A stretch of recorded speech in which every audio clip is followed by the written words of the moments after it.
A very good afternoon to everyone.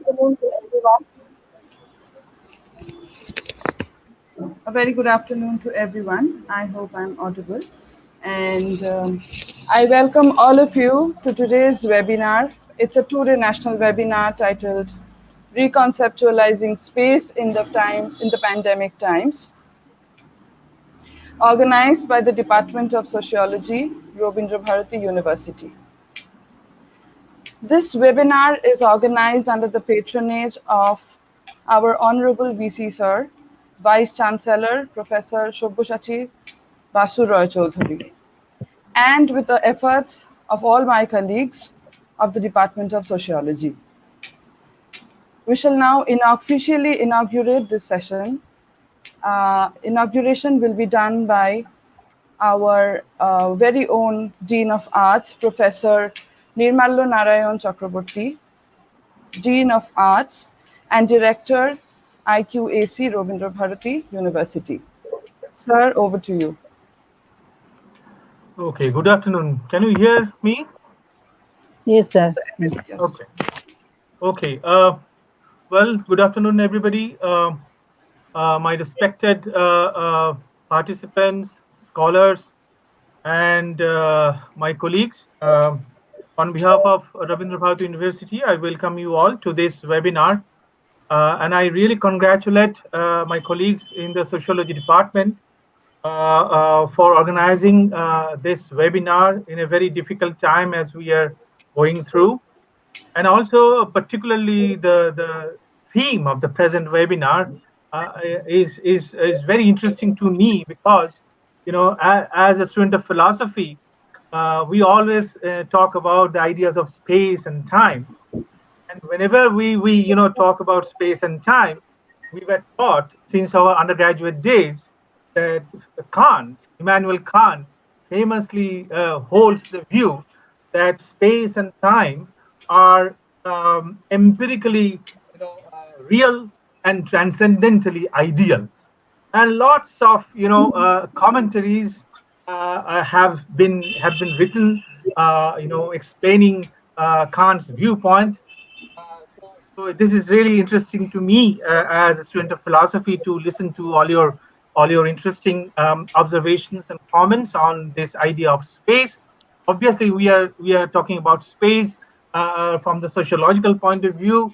How I was thinking that if we think of space in terms of spatial relations that objects, animate and inanimate, which are in space hold, then particularly if we talk about human beings occupying space, and human beings, of course, having intentionality, wishes, and desires, and so on and so forth. So the spatial relations among the human beings, how that relation constantly undergoes different kinds of changes, and in terms of those changes, what kind of view could one come up with about space as a whole? I think these are some of the fundamental questions that, as a student of philosophy, we encounter and we try to grapple with. And I'm sure the distinguished scholars, source persons of this webinar will throw light on different aspects of how we are reconstituting space in this pandemic time. So without wasting any more time, I wish you all a very interesting, intellectually invigorating discussion in this webinar, and most importantly, stay safe and stay healthy. Thank you very much.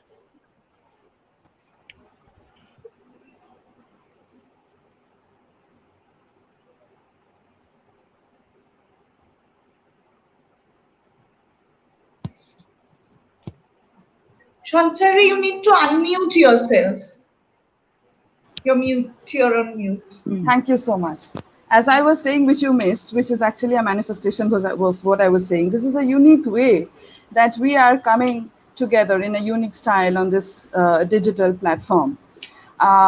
In this way, we will take forward this program in a customary way. It is customary, it's a custom for the Rabindra Bharati University family to pay homage to the great Bard, Kavi Guru Rabindranath Tagore, before we begin any session officially, any program that we hold.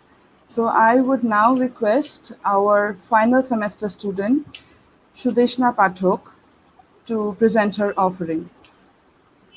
নমস্কার Sudeshna.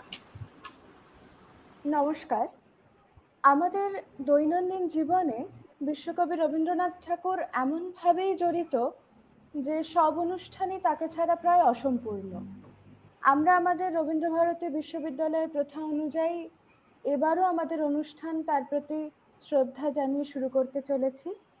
আমি আজ তারই লেখা দুঃসময় কবিতাটি পাঠ করব, যা বর্তমান সময়ের জন্য ভীষণভাবে প্রাসঙ্গিক।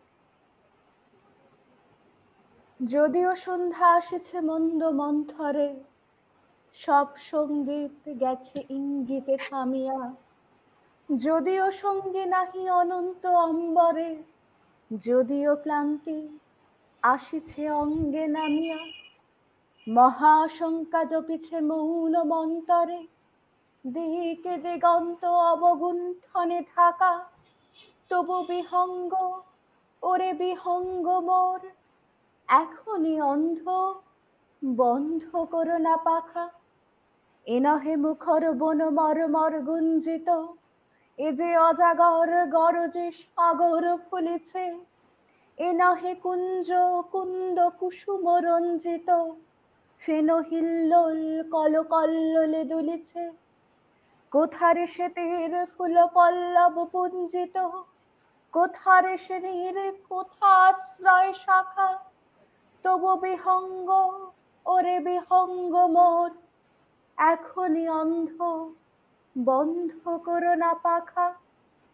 এখনো সম্মুখে রয়েছে সুচির সরবরি, ঘুমায় অরুণ সুদূর অস্ত অচলে, বিশ্ব জগৎ নিঃশ্বাস বায়ু সম্বরে, স্তব্ধ আসনে প্রহর গণিছে বিরলে, সবে দেখা দিল অকুল তিমির সন্তরে, দূরে দিগন্তে ক্ষীণ শশাঙ্ক বাঁকা, ওরে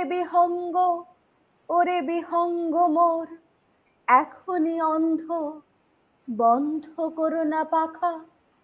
ঊর্ধ্ব আকাশে তালাগুলি মেলি অঙ্গুলি, ইঙ্গিত করে তোমা পানে আছে চাহিয়া, নিম্নে গভীর অধীর মরণ উচ্ছ্বসী, শত তরঙ্গে তোমা পানে উঠে ধাইয়া, বহু দূরে তীরে কারো ডাকে বাঁধে অঞ্জলি, এসো এসো সুরে করুণ মিনতি মাখা, ওরে বিহঙ্গ মোর, এখনই অন্ধ বন্ধ করো না পাখা। ওরে ভয় নাই নাই স্নেহ মোহ বন্ধন, ওরে আশা নাই আশা শুধু মিছে ছলনা, ওরে ভাষা নাই নাই বৃথা বসে ক্রন্দন, ওরে গৃহ নাই নাই ফুল সেচে রচনা। আর পাখা আছে মহানব অঙ্গন, উষাদি সাহারা নিবিড় তিমিরে আঁকা, ওরে বিহঙ্গ মোর, এখনই অন্ধ বন্ধ করো না পাখা। নমস্কার।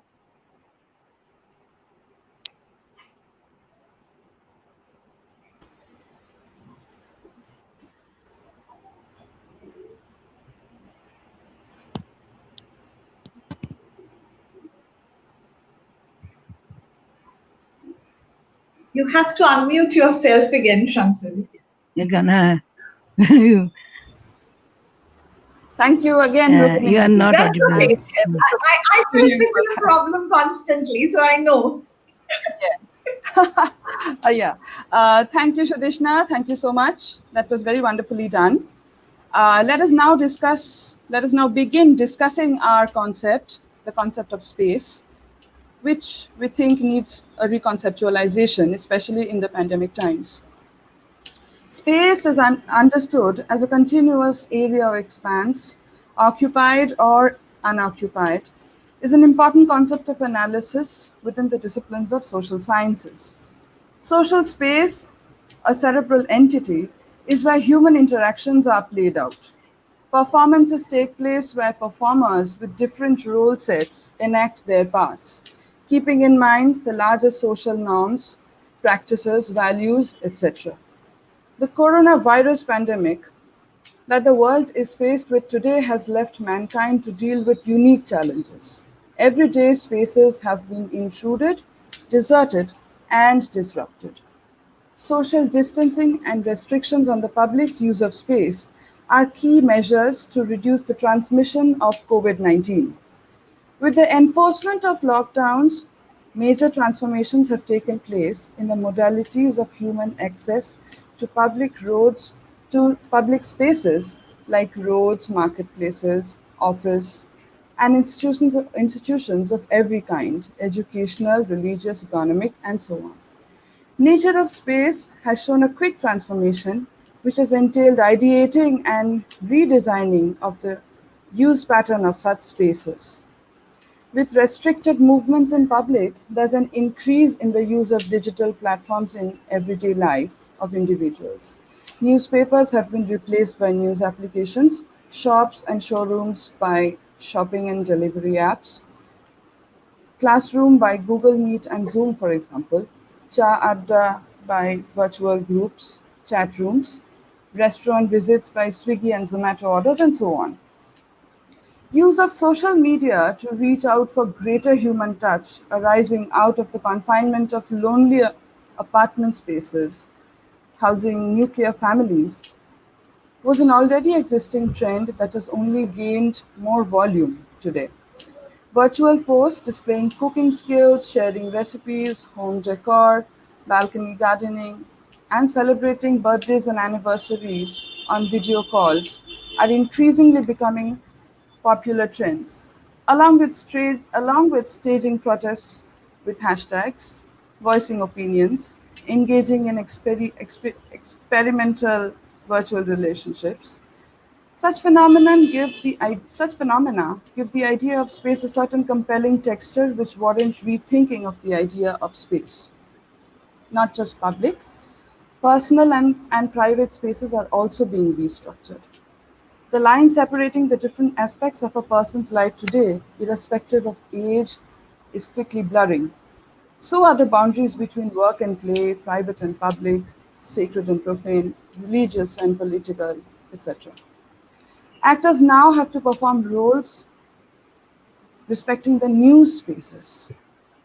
Regular life has been forced to be redefined in some way or the other for each and every individual across all strata of the society, ensuing a choiceless acceptance of the new normal. Periods of stability are interrupted by sudden breaks with rapid change, often leading to what the American physicist and philosopher Thomas Kuhn would call paradigm shift, where the old paradigm is rendered incompatible with the emerging, thus facilitating the latter. However, the shifts have not been equal in experience and effect for every individual. Inequities and exclusions feature and replay greatly across the society. How the needs of vulnerable groups such as racial and sexual minorities, immigrants, low-income citizens, the elderly, the children, and the homeless will be accommodated in the future social, political, cultural space designs, practices, and rules remains an unanswered question still. The pandemic, that pandemics are gendered can be confirmed in how the effects of it are played out in differently for the different genders.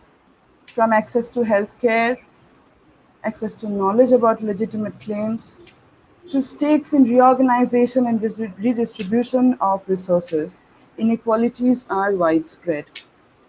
With blurry lines and fuzzy interspatial relationships, the domestic space, which is also an ensemble of a spectrum of microspaces and microrelationships, is constantly under undergoing restructuring.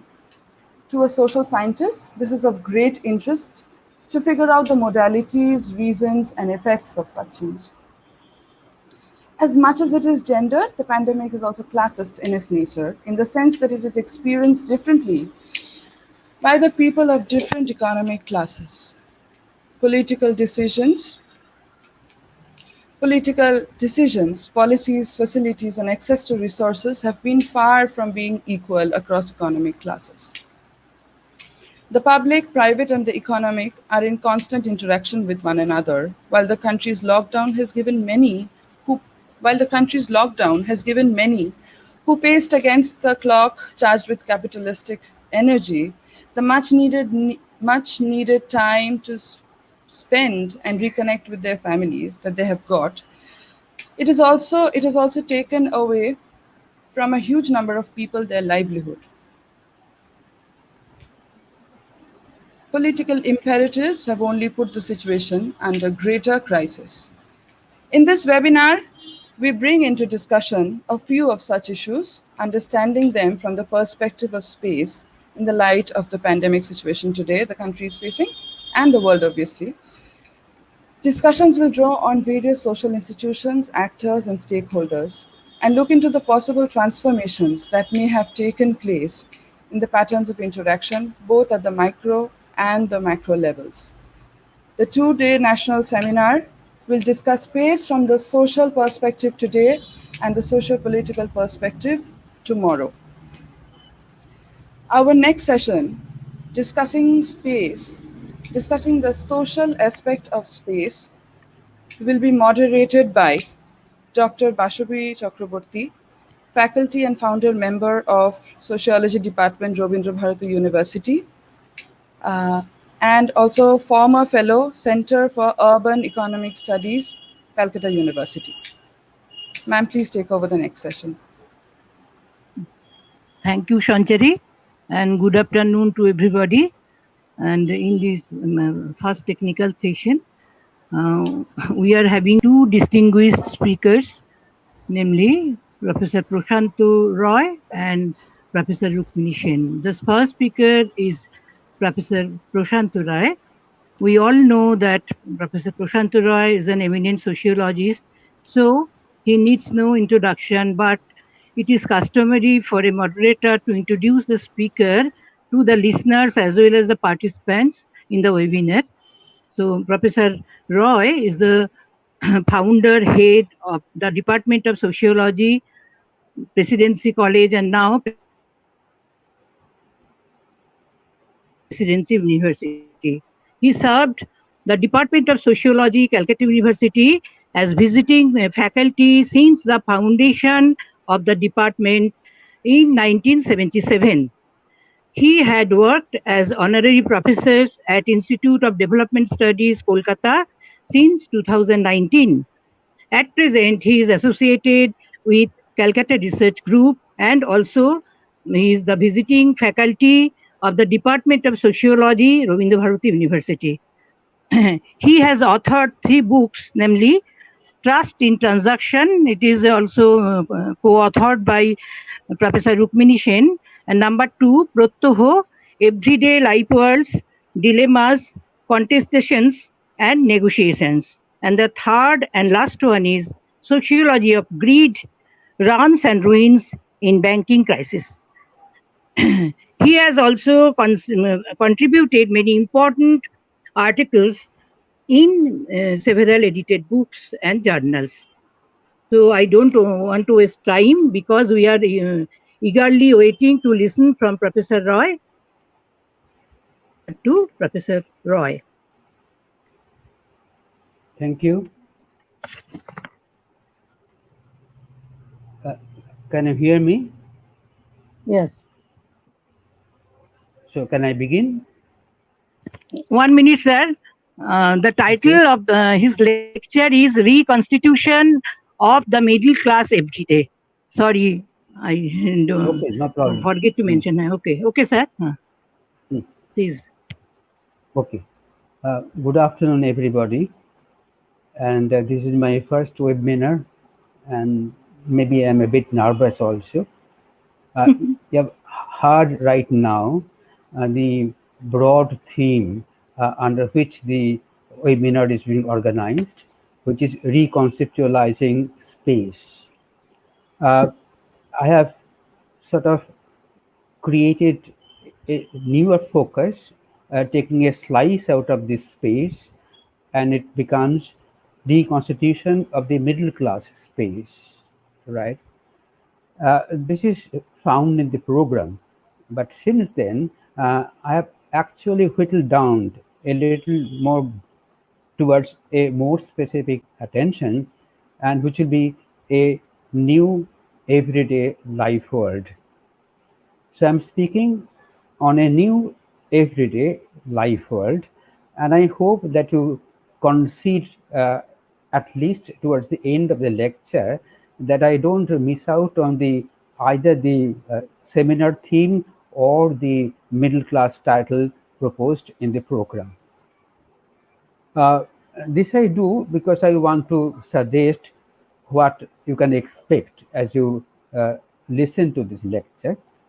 What I need to point out is that I have used a mark of interrogation by new, which is I'm wondering whether there is indeed a new everyday life world among the middle class in Bengal is emerging or has emerged already. The act of interrogation is vital because of reasons I will presently explain. But then if you wonder, why do I at all use a mark of interrogation, may I point out that in 1960, when I was a first year student in a college, my teacher told me that to raise a question is to make a statement. So as if by raising a question about the newness of the everyday life world in Bengal, in the middle class, during these pandemic times, I'm trying to argue that we need to take a very hard look before we accept that something new is either in formation or it has become institutionalized. So I begin with a doubt, and probably till the end, I'll retain the doubt also. The basic position is this, that there are changes of two kinds. One is a short-term change, and there are changes which endure beyond, let us say, the trigger point time. So until you can locate enduring changes, you cannot with firmness claim that the pandemic has actually created changes in the middle class social space or in the middle class practices and predispositions, because as of now we do not have any hard evidence. What would I call hard evidence?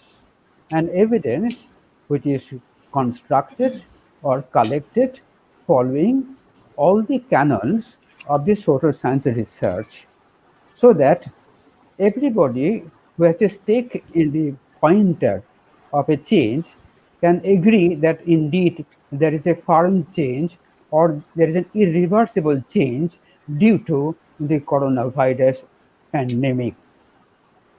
That is the reason that I use the question mark, and I think you will agree that right at the beginning this is indeed important. But then somebody can wonder, then why at all turn to this particular theme? The theme being how certain catastrophic events can trigger changes in the practices and policies and predispositions of a particular people. The reason is that there is an universal association between social contingencies and forced changes. It has happened before in history. That is why we are talking about a possibility of change taking place in Bengal, which might endure beyond the pandemic moment. For this, I propose that as of now, there is no hard evidence. I mean, a kind of evidence on the basis of which we can isolate the impact of the pandemic from the other impacts by other forces. It is common sense, you know. There are so many transforming developments that are taking place in Bengal or in India or in the rest of the world.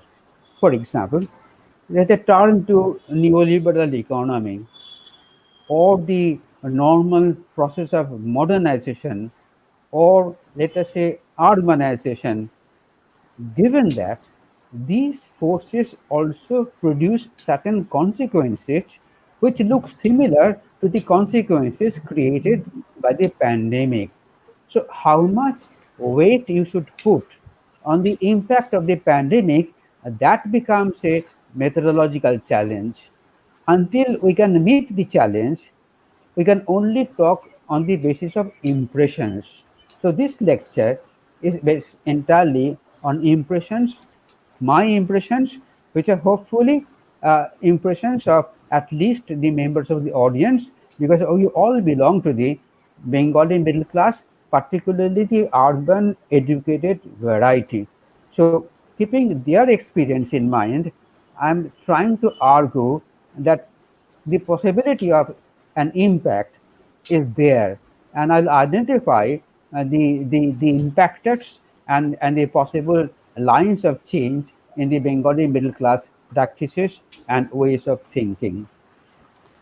Okay, I've chosen family as the site of the changes. That is just like that, because I can escape the neighborhood, but I don't possibly escape my family, because still family is the basic frame within most of which we Indians live, and maybe in the rest of the world also. So family could be a good point of departure. Keeping that in mind, I chose family. Since it is in urban Bengal, it is likely to be basically urban family, and basically family which is at least in between the nuclear mold and the joint mold. The use of middle class in which the family is embedded is problematic, because middle class is full of factions. I mean, there are many bits of the middle class, like we use the lower middle class, the middle middle class, or the upper middle class, or the urban middle class. So the middle class is an inclusive term which includes a variety, let us say, of middle classes. That being so, once again, I must point out that I have a problematic point of departure in the notion of the middle class. But then somebody has to begin somewhere, and I chose family in the Bengali middle class setting in the present times of the coronavirus attack or the pandemic. The frame I have chosen, or the temporal frame I have chosen, is that of everyday. Why? Because the day cannot be avoided. And in times of crisis, when we are threatened with the possibility of perishing, then every day becomes the most important point of reference every day. My mother used to tell me, যে দিনটা কাটে সেই দিনটাই ভালো. The day which passes without any significant catastrophe is a well spent day. I have the mindset since then that the day must be the point of departure. So that way, I have family as a point of departure, I have middle class as a point of departure, and I have every day as a point of departure. And on the basis of that, I talk about what I want to talk about. Additionally, I've introduced the notion of the life world, which for me means a temporal whole, a temporal totality comprising practices and predispositions. You must have noted that up till now, I have not used any illustration either of practices or predispositions. Don't be frustrated, they'll probably come. All right. I will last prefatory moment, and I think which is a very significant point I'm trying to make, which is this: who needs to reconceptualize? That's a very vital question, because who reconceptualizes will be determining the what kind of perception one would arrive at. We, the academic social scientists, will obviously say that we reconceptualize because that is our business. We deal with theory, we deal with research. So we have the authority to reconceptualize. We have the concepts, we can revise concepts, so on and so that. But what I intend to argue, and with little more power, that it is useful, could be better, could be more revealing if we turn to how the victims of the pandemics, untrained in sociological thinking, they feel like reconceiving their everyday life world. This is very vital, and you may discover there's a great divide between how an academician locates the adverse consequences and how the real victims or the probable victims do. And as of now, to repeat, there is hardly any research on that except the media narratives on the Porijayi Shramik or the migrant labor. That being so, our empirical experience, I would say, is rather small. On the strength of that, I'm trying to make certain statements.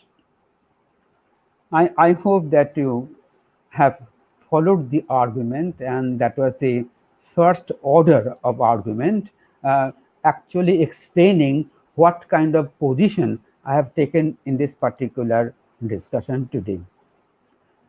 During question time, or however and whenever we meet, we can obviously seek clarifications, and hopefully I can provide them. Now, keeping the so-called ordinary individuals, thereby I refer to the victims or the probable victims, untrained in sociological thinking, I refer to men, women, and children closeted inescapably in the family space every day in Bengal right now. Okay, but let me hurry and add, in another moment, in another crisis, or in another tranquil point, this fundamental situation or location of the individual will continue to be true. So thereby, I'm settling between something specific to the present time and something which is universal, and thereby trying to bridge a gap, trying to propose that what you present today can be quite representative. I'll take up the point towards the end of the lecture once again. I have chosen new and nearly new words which have come up in course of our attempt to cope with, to comprehend this particular pathological invasion in our body, in our social fabric, everywhere. Words, nearly new words. The nearly adjectival prefix will also be explained why it is nearly, but let us for the time being consider new words, right? Why? Words we need, I mean the ordinary victims, ordinary people not untrained in the language of sociology, to converse among ourselves about our plight. Or it can be me talking with me when I'm isolated or I'm lonely. I need a language. And every language is a composite of words. So words is vital for conversation. Secondly, it is also true that the concepts or the concepts as we understand in the social sciences, or for that matter in any sciences, for that matter in any body of knowledge, are fundamentally words. So words you cannot escape. You need words to converse, you need words to conceptualize, or if you fancy, reconceptualize. But then there's a much more fundamental point that words sometimes signify discourses through which we make a sense of our larger realities. We just can't avoid words. So I chose to begin with words, and probably I will end with the words also, given my time.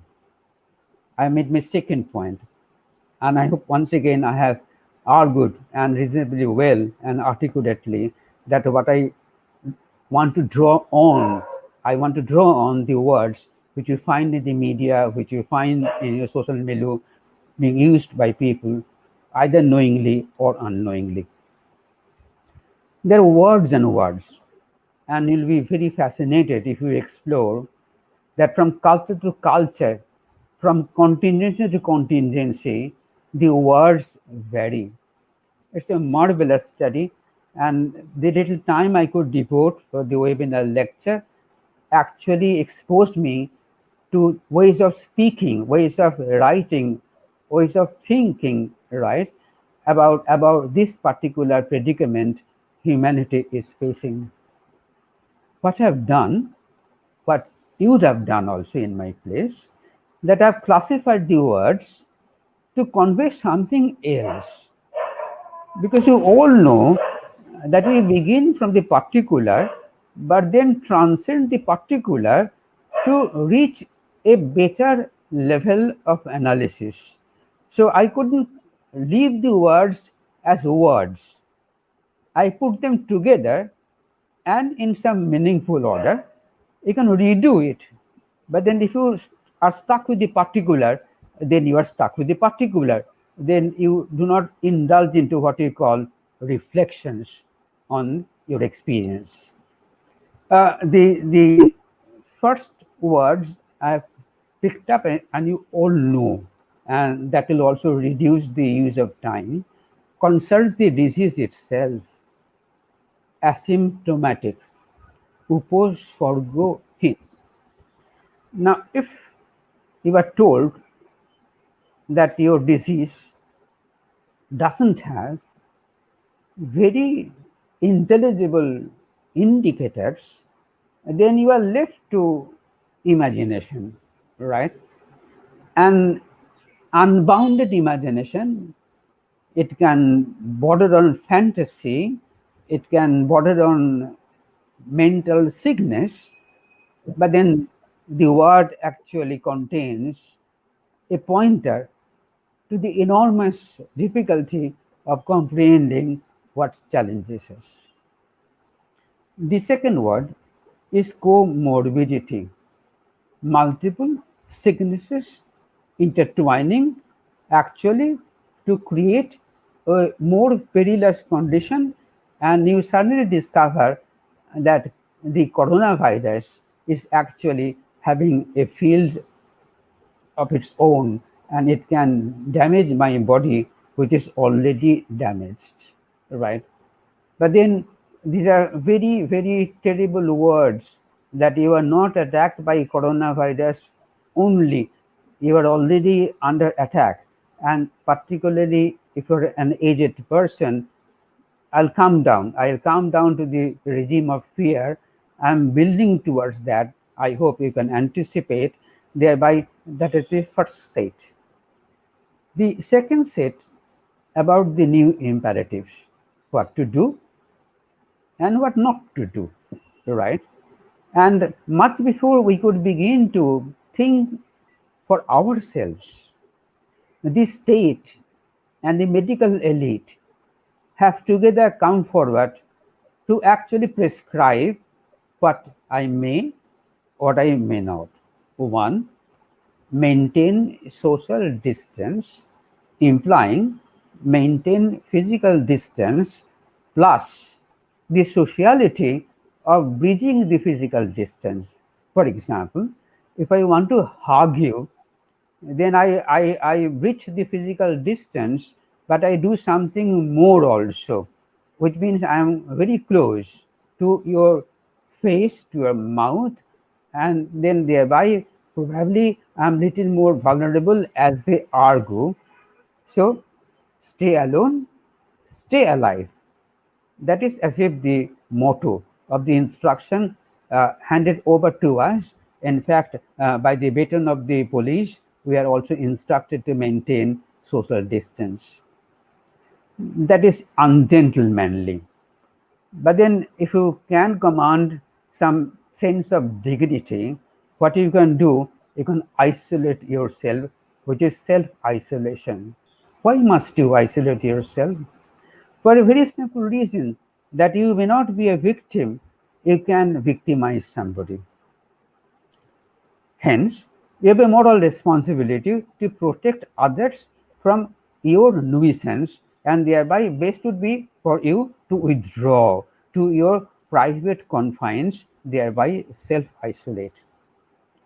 What is invoked here is the agency of the self.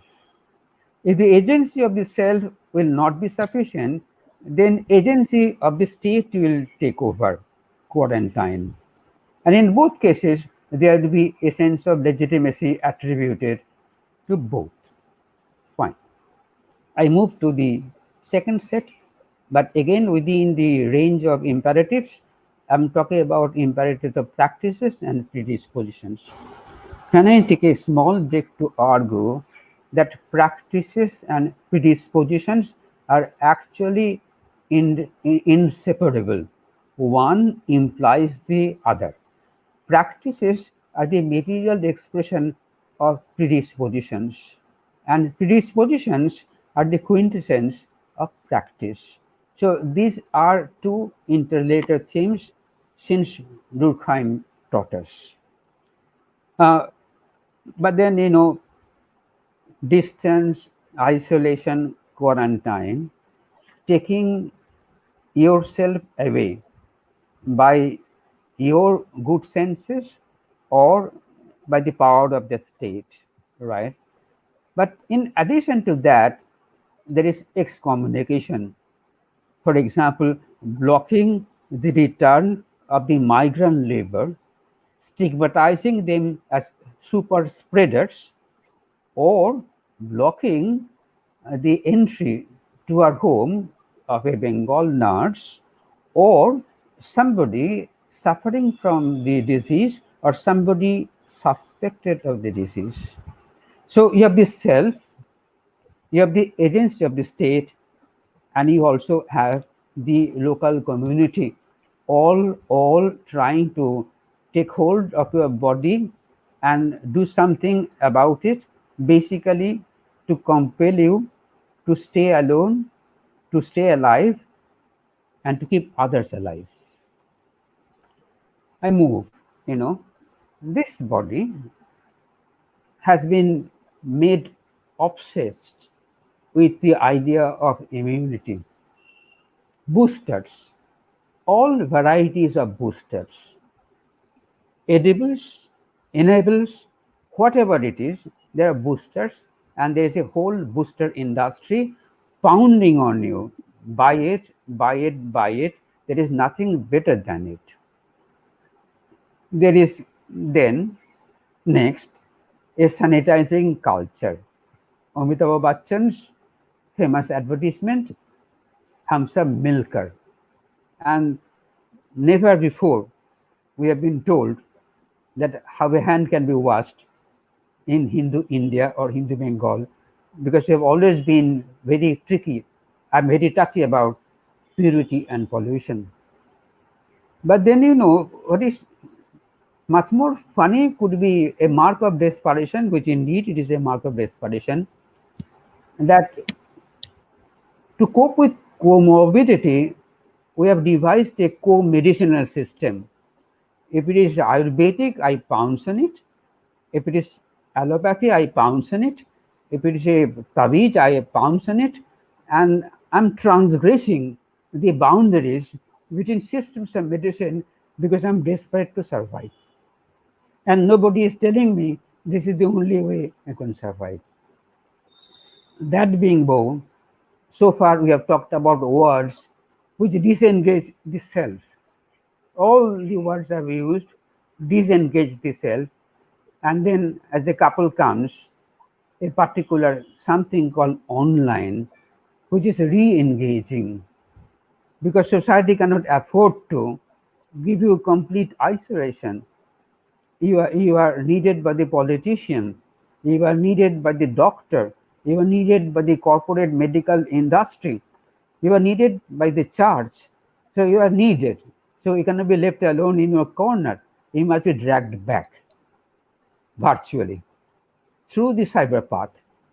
And that's online, which re-engages the individual into the act of labor, because without labor, the economy cannot garner the profit. That being so, we are pitchforked in disengaging and re-engaging, and the words denote this particular demands made at the level of practices and predispositions in our everyday life.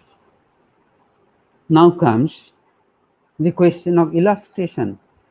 How come I'm not illustrating at all the practice? And I thought that you can draw the examples from your own life. Look, if you proceed generically, then eating is a practice, cooking is a practice, sleeping is a practice, falling in love is a practice, right? For that, you have the concomitant predisposition also, making the practice possible, making the practice desirable. So practices and predispositions is how we can break up your reality, everyday reality, or your lifelong reality. So these are the inevitable things of life. But the outcomes, I mean, these words have invaded into our social space, right? Not only our words, but sometimes as visuals also. I never saw the image of a virus until the coronavirus was shown by imaging coronavirus, and somebody also pointed out it looks really beautiful, right? That is ironical, but somebody did, a scientist, point out that it's a beautiful looking virus. What is the outcomes of this invasion of words in our everyday middle class life in Kolkata? Say. So I'm now towards the end of my lecture, I'm towards the end of my time also. I may rush, hurry, don't mind. One is the regime of fear. And it is globally said that fear has large eyes. It sees many things, much. Maybe it imagines these to be real. Nonetheless, it has a very, very wide aperture. Fear about death, about disruption, about financial emergency, and about spoiled identity. If you're afraid, then you tend to panic. That is called moral panic, and that's a second outcome. It is a moral panic. I have somebody very close to me who is sick, but I'm unable to go and touch her forehead, because if I touch her forehead, I can contaminate myself. I cannot take the risk. I cannot even go nearer to 1 feet, 2 feet, right? That would mean a tremendous psychological pressure that you will love somebody, but you cannot be near him at the dying moments, lonely death. And then you're suddenly afraid whether your death will also be a lonely death. and a lonely cremation, and that adds to the fear or enlarges the fear. From panic, you move into rage, sadly, futile rage, because you are angry, but you cannot do anything with your anger. For example, you cannot restrain the greedy medical institutions from charging you much in excess of the cost you have incurred, or the staff which will release the dead body only it will bribe, or a tout will carry the stretcher only if you give him money. You are angry with all of them. Given a chance, you will take a dagger and kill them. I've spared the politicians because then thereby I may lose my head. You are angry, but you cannot do anything with your anger. Nothing corrodes the spirit of the man than futile rage. Ultimately, you become cynical. Cynicism, right? You don't think at all. And then you are dead bored. The same faces, the same spaces, the same everyday core, and without any relief, as if you have a boredom within the frame of tradition, boredom which is due to modernity, boredom which is due to postmodernity, and now you have a boredom because of a beautiful virus called coronavirus, and that makes you bored and bored till death. That exactly is the American and the European experience. If you look at the BBC broadcast, you'll find out when interviewed, they're pointing out they couldn't care less whether they would die because they are not masking their face. They couldn't care less. And it is now being argued that whatever advantage was gained by masking people, by unlocking, it has been lost. And entire Europe is actually very afraid about a second or a third surge. And according to the WHO, it will take decades. And who has left? The unnumbered decades to actually get out of the particular evil called the coronavirus. No, if that is so, then our assumption that there can be a new everyday life world which is being formed because of the coronavirus, this as a hypothesis gains in credence. But the point is, with which I end the lecture, that we go by the experience of convenience. If corona goes, and if we think that we can resume our normal life again, then we'll go back, because we are once again to repeat that we go by convenience, and if it is convenient, then I go. It takes generations actually to internalize that something new can be equally or more convenience. Men are slow changing animals, middle class particularly, the Bengali middle class typically, and probably the more educated you are in social science, you are more inert. That being so, I don't think that this new might settle down to a fundamental transformation because of the pandemic attack. Have you wondered that you use the word change, and you use the word transformation, and you use the word progress also? So there are changes and changes, but not all changes endure, particularly if you look at it generically. With this question of interrogation, I leave the lecture. Thank you for listening to me.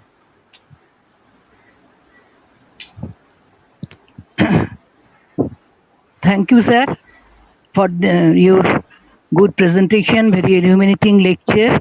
You have covered, through your lecture, you have covered many important aspects of our present life, especially our everyday life, and you have very aptly said the new everyday life world is emerging, and we are experiencing the negative effect of it in many aspects of our life. And most importantly, you say that the word is vital, and whether to conceptualize or to deconceptualize. And there are few words we are nowadays very much acquainted with, like asymptomatic, comorbidity. And in such situations, when we are facing several types of problems regarding our health issues, we really don't know what to do or what not to do, so we become puzzled.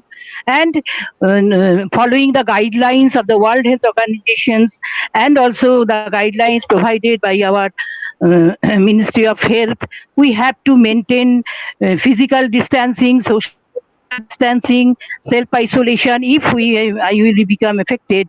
Then in this way, we are facing very much problem in our everyday life. And you also very importantly pointed out that we are exploring a new word in our everyday life, as you have mentioned in the. So, and now we are under a regime of fear, especially for the greedy medical institutions, where our money is become more important than any patient life. And this is a very grave problem we are facing. And the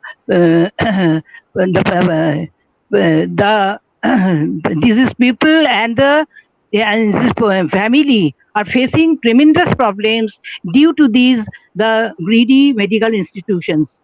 And in such way, various types of problems we are facing, as well as you very aptly mentioned that boredom caused by the COVID-19 and coronavirus. So, sir, I would like to convey my thanks once again. And now the time for question answer session, and this session will be conducted by Sanchari Nashkar. Over to Sanchari.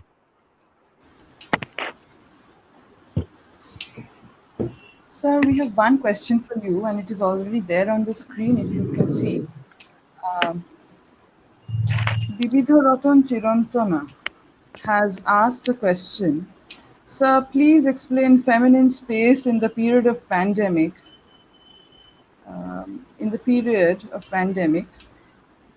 And how, I think it says, and how the feminine space has been impacted. I thought somebody else should be answering the question in the next lecture. So I reserve my discussion thereby. You know, if you say feminine space, you're implying that there's a space which is guarded and has frontiers around it, which you can say feminine space and feminine space only. That is problematic to me. It has indeed been impacted by the pandemic variously. It has possibly made them more vulnerable to all kinds of uncertainties peculiar to the feminine existence.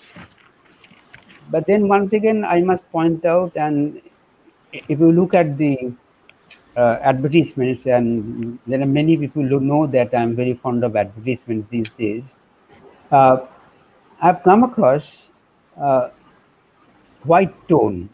White tone is a cream, and which is being shown, maybe a coincidence, during this particular coronavirus time, when a young girl says, "How I can fall in love with you." She's talking about her own face. I've never come across such a narcissist advertisement ever in my 77 years of living. And it's very interesting, when you are in crisis, you must be diverted, and the advertisement industry has seized upon the moment to actually bombard. But then, feminine, it is undefined unless you locate about class. It can be a lower middle class woman and who is a nurse in a hospital and who comes very late home, maybe she has lost her space of, say, of sleeping quietly, because that space is now to be shared with somebody. So there are various ways it has been impacted. I do not know what exactly you have in mind when you pose the question. Maybe we can talk about it sometimes. You can call me up also. There is no problem. Okay. I know I've given you a very unsatisfactory answer. I'm sure they are well satisfied. Sir, I have another question coming up for you. This is from Suparna Banerjee, who would like to know Okay. about the rise of Suparna Banerjee would like to know from you Yes. about the rise of superstition and its political association among the middle class with the exercises of thali bajao, etc. Very direct to the exercises. I mean, Thali Bajao may not be by itself superstition. If you beat on the thali, then you are actually creating a noise, right? Because nothing is handy. You have the thali and you beat it. That is convenience. But the main intention is to create noise. Through noise, you connect with those who are similarly afflicted. And if you would look at the European balconies, you'll find men gathered in balconies, and from balcony to balcony, there is conversation, there is guitar playing, there can be, in our case, Thali Bajao thereby. Thali Bajao is probably by way of rediscovering the community itself, and thereby it may not be a prejudice, because you never know that it may have a very positive consequence of beating the thalis. If it is in response to a political call, about that I have an opinion which I am not going to disclose. But then basically, if you take Thali Bajao as Thali Bajao, that's not a bad thing, because after all, from since the primitive days, noise has been the principal mode of communication. That I is, said it may not be a superstition. It may be something tested to be proven correct, that if you beat and create sound, you draw attention. There is nothing superstitious about it, though there are other modes of communicating with people also. but there was a clause attached to it. It was about the The- community life, but it was also about what the noise would do to the virus, reaching out to the space and all. That was a little I mean, complicated explanation I mean, involved in this. the class factor is very interesting, Yes, because sir. all those people beating the thali were shown in the media were all upper class, middle class people. I never came across an image of a lower class woman or a man beating the thali. Most that was projected was basically those in the balcony, those who belong to the high rise houses, and thereby it was upper class indulgence in doing so. So, but then the migrant labor probably didn't have time and energy to beat on the thali to the global attention. So there was a class factor. That was something very fancy. And about driving out the corona, by this time about 100 Nobel Prize would have been given if thali would drive the corona away. Yes, And the sir. Oxford vaccine would not be necessary. Absolutely, sir. Absolutely. So there's another question there, which is by Orunima Bhaumik. She's asking, sir, the point on convenience is intriguing. Are you trying to put across that convenience is something that too is not constructed in particularity?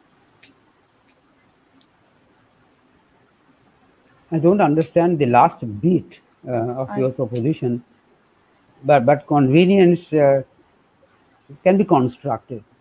I mean, one may argue that you have a non-sticky pen and it is very convenient. But then until I work on it and sense it by own experience, probably I do not concede that it is convenient, all right? Which means if you have a wooden stick and I'm used to metal sticks, kunti, then I probably don't know how to wash it, right? So convenient is a matter of construction. But then once somebody constructs something as convenient, then we begin internalizing the idea of convenience found out by somebody else, and then we succumb to the idea that it is convenient also. So there's a game played by the idea of convenience, and all mobile handsets argue that it is convenient to have 3 cameras, to have 4 cameras, camera which can shoot in dark lights or no light, for example, and you slowly succumb to the idea that it is convenient. But the convenient can be make believe also. Yes, sir. So we'll move on to the next question, which I believe is from Nandini ma'am, Nandini Ghosh. Sir, how do you think the idea of social space is impacted by social practices like social distancing and excommunication? I mean, right at the moment, I do not know how to rejoin from which somebody have been made distance from. I mean, let us say I'm pining to hold your hand, but somebody says you can't hold somebody's hand because that hand can contaminate. So I am at a loss because I'm a hand holding type, right? So it has impacted on me. See, I can't rub my nose like the Eskimo would do, or I can hug because I want to hug. That would mean that it creates a negative impact on my expectations, on my behavior, on my desires, etc. Okay. But then then it becomes a matter of seeing. I mean, then if you are the French president, then you are suddenly impressed by the fact how Indians say namaste and without touching each other. You gain the same attention, you pay the same respect, you greet the other person but without touching, and it is very convenient because it does not carry the risk of a disease. So convenience, it does reorganize my social space or my location in this social space, but being drawn to other human beings, we sooner or later find out another way of reconnecting with somebody who has been placed at a distance from me, right? I can use my elbow with Sanchari to say, instead of shaking hands, we stick our elbows with each other. And elbows supposedly don't carry any harms. I'm not very sure about that also. But then, we somehow find out alternatives of reconnecting if I'm desperate about that. Or maybe this is not only a joke that since Corona has made me distant from you, on hindsight, I can find out that my relationship with you was actually unnecessary. You never know. It may happen. If you are separated, you may soon discover that you have lost the urgency of uniting because now it seems on hindsight that relationship was not very necessary or convenient. That's a joke, but that may not be a joke only. Yes, sir. Sir, no, I retrieved my elbow because towards the beginning of the pandemic, we were suggested to cuff in the elbow and not inside the palms. Sir, another question we have for you. This is from Sujata Sen, Professor Sujata Sen. Do you think that the use of the term social distancing can do justice to convey our messages during this pandemic time? The use of the term social distancing can do justice to convey our messages during this pandemic time. Uh, uh, it depends. It depends. I don't get your question entirely. It's a term, social distancing, and if you take the act of being socially distanced, then it does convey a message, which is that we better not come physically close and thereby carry the risk of contacting the virus. This is a medical message which is being conveyed by maintaining, by showing that you are distant from each other. I do not know whether you are arguing that if there could be a better term than social distancing.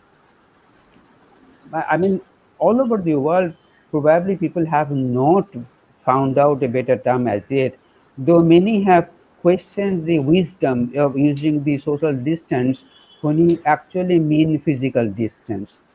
The point is that physical distance is associated with social proximity. You know, I remember that in North Calcutta, when you're young boys, we'll put our hands across our shoulders and move along the footpath, which means it was all interconnected bodies. And when I told my teacher, my only surviving teacher, a very senior man, he said that in England, if you do that, then people will suspect that you're homosexuals. You get my point? So, which message one gets and which message one intends to deliver is very relative. But as of now, the term social distance is about suggesting a wisdom or keeping apart physically and socially. The social or the emotional may not draw you close physically to somebody else, because thereby you may be exposed to the virus, or you may expose him or her to your virus. So that way, it is basically a construction of medical wisdom. I don't think that there could be a better term, and people have, in any case, understood up to the lay person, my maid included, may not pronounce the word social distance properly, but she has been impressed with the argument that distance created and sustained can actually reduce the chances of being infected by the virus. The message has gone, apparently. Yes. Yes, sir. Sir, are we good to take a few more questions, please? I can. I have not taught for a long, long time, so I And we don't have know. not done your classes in a very long time. We are totally enjoying. Sir, the next question is from Amrita De, who wants to ask, can this blurring of time and space to an individual be used as a data or evidence for the new everyday? If yes, how can we study it?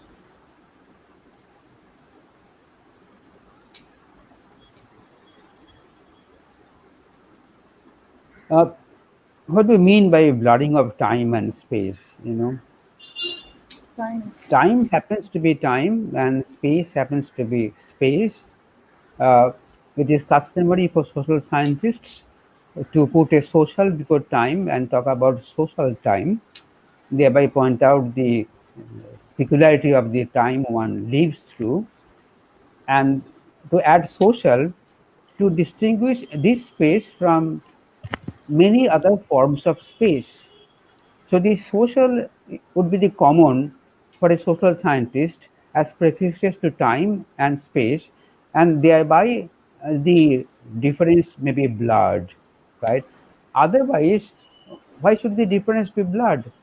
Because time is time measured in a way, and space is space which is measured in a different way, right? Both can be quantified, but for each you have a different set of instrument to quantify. So that way, time and space can continue to be a separate unit, except for human beings who actually incorporate the idea of time and space and sociality in the same single act or the same single thought. That way, possibly, the blurring takes place. Whether the blurring destroys the analytical power of time or of space individually, that's a separate question. About how it can be used to generate data, that's a very critical question, you know. You know, time, it will depend on how you classify time. It can be morning, it can be evening. See, in the scholarship of every day, a woman sociologist pointed out for the first time, then you talk about every day, then why don't you talk about every night? Unless you subsume night within the generic notion of day. But then she says night has certain specificities which are not true about the day. So that way, let us introduce also the notion of every night. See, it all depends on, and there can be, I suppose, a challenge in constructing data. I'm, I'm, I'll be party to it. If you engage in that, I'll be party to it, and we can think about how we can really make them researchable, because researchability is the only thing which bothers us. Right. So our questions have started coming from your students. Students I can identify.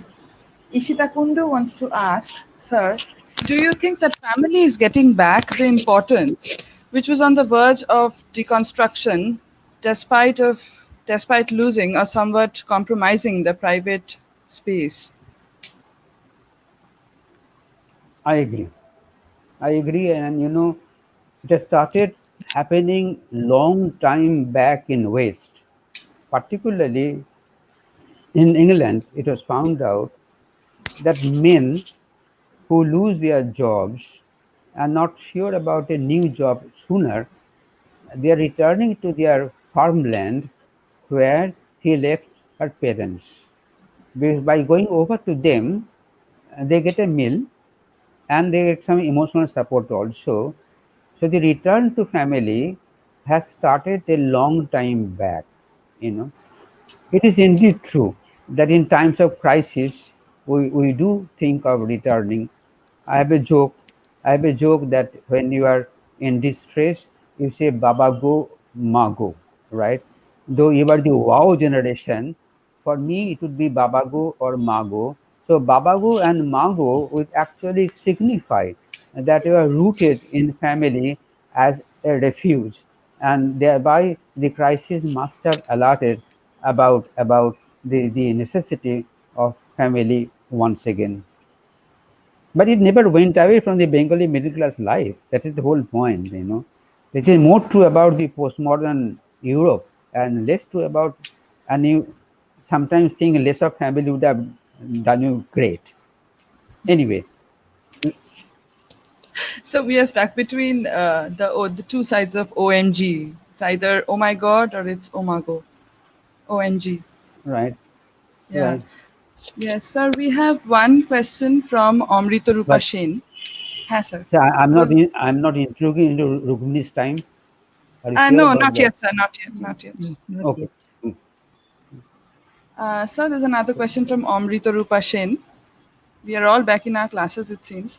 So, how do we sociologists negotiate this distance between researcher and subject? After all, sociologists, mostly middle class, are not really the front line. Another new pandemic word, is it?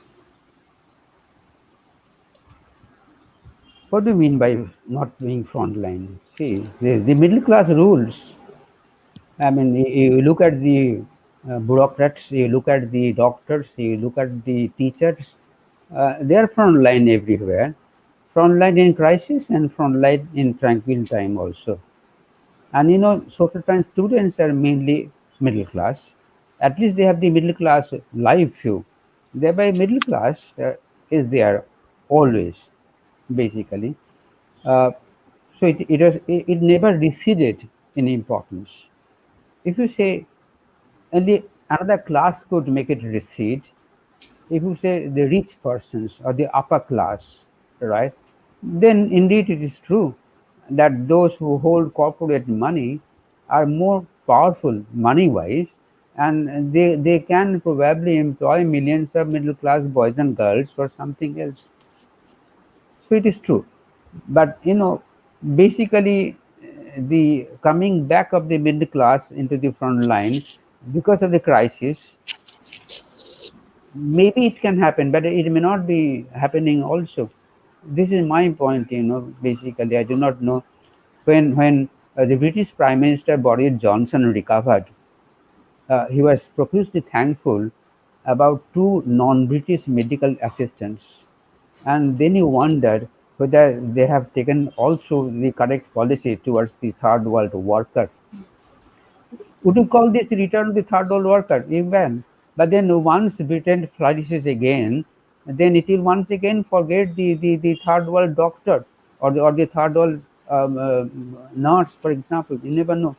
It's a question of time. Yes, I'm sir. not sure, Amrita, if I've answered your question.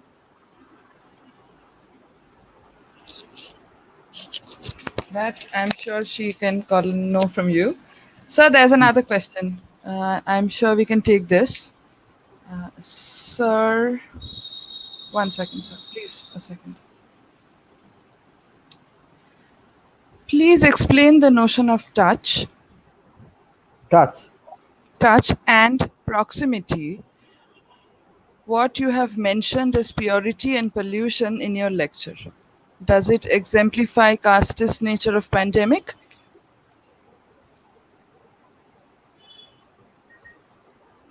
No, then you have to use caste as a metaphor, basically, because otherwise you cannot associate caste with pandemic, because these are two things of two different orders. Uh, if you say explain the notion of touch, uh, by touch we mean touch.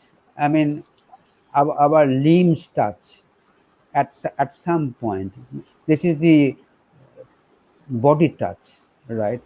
But then we touch with our minds also, with our well wishes also, with our laughter also. So not all touches are tactile, not all touches are tangible. There can be intangible touches also.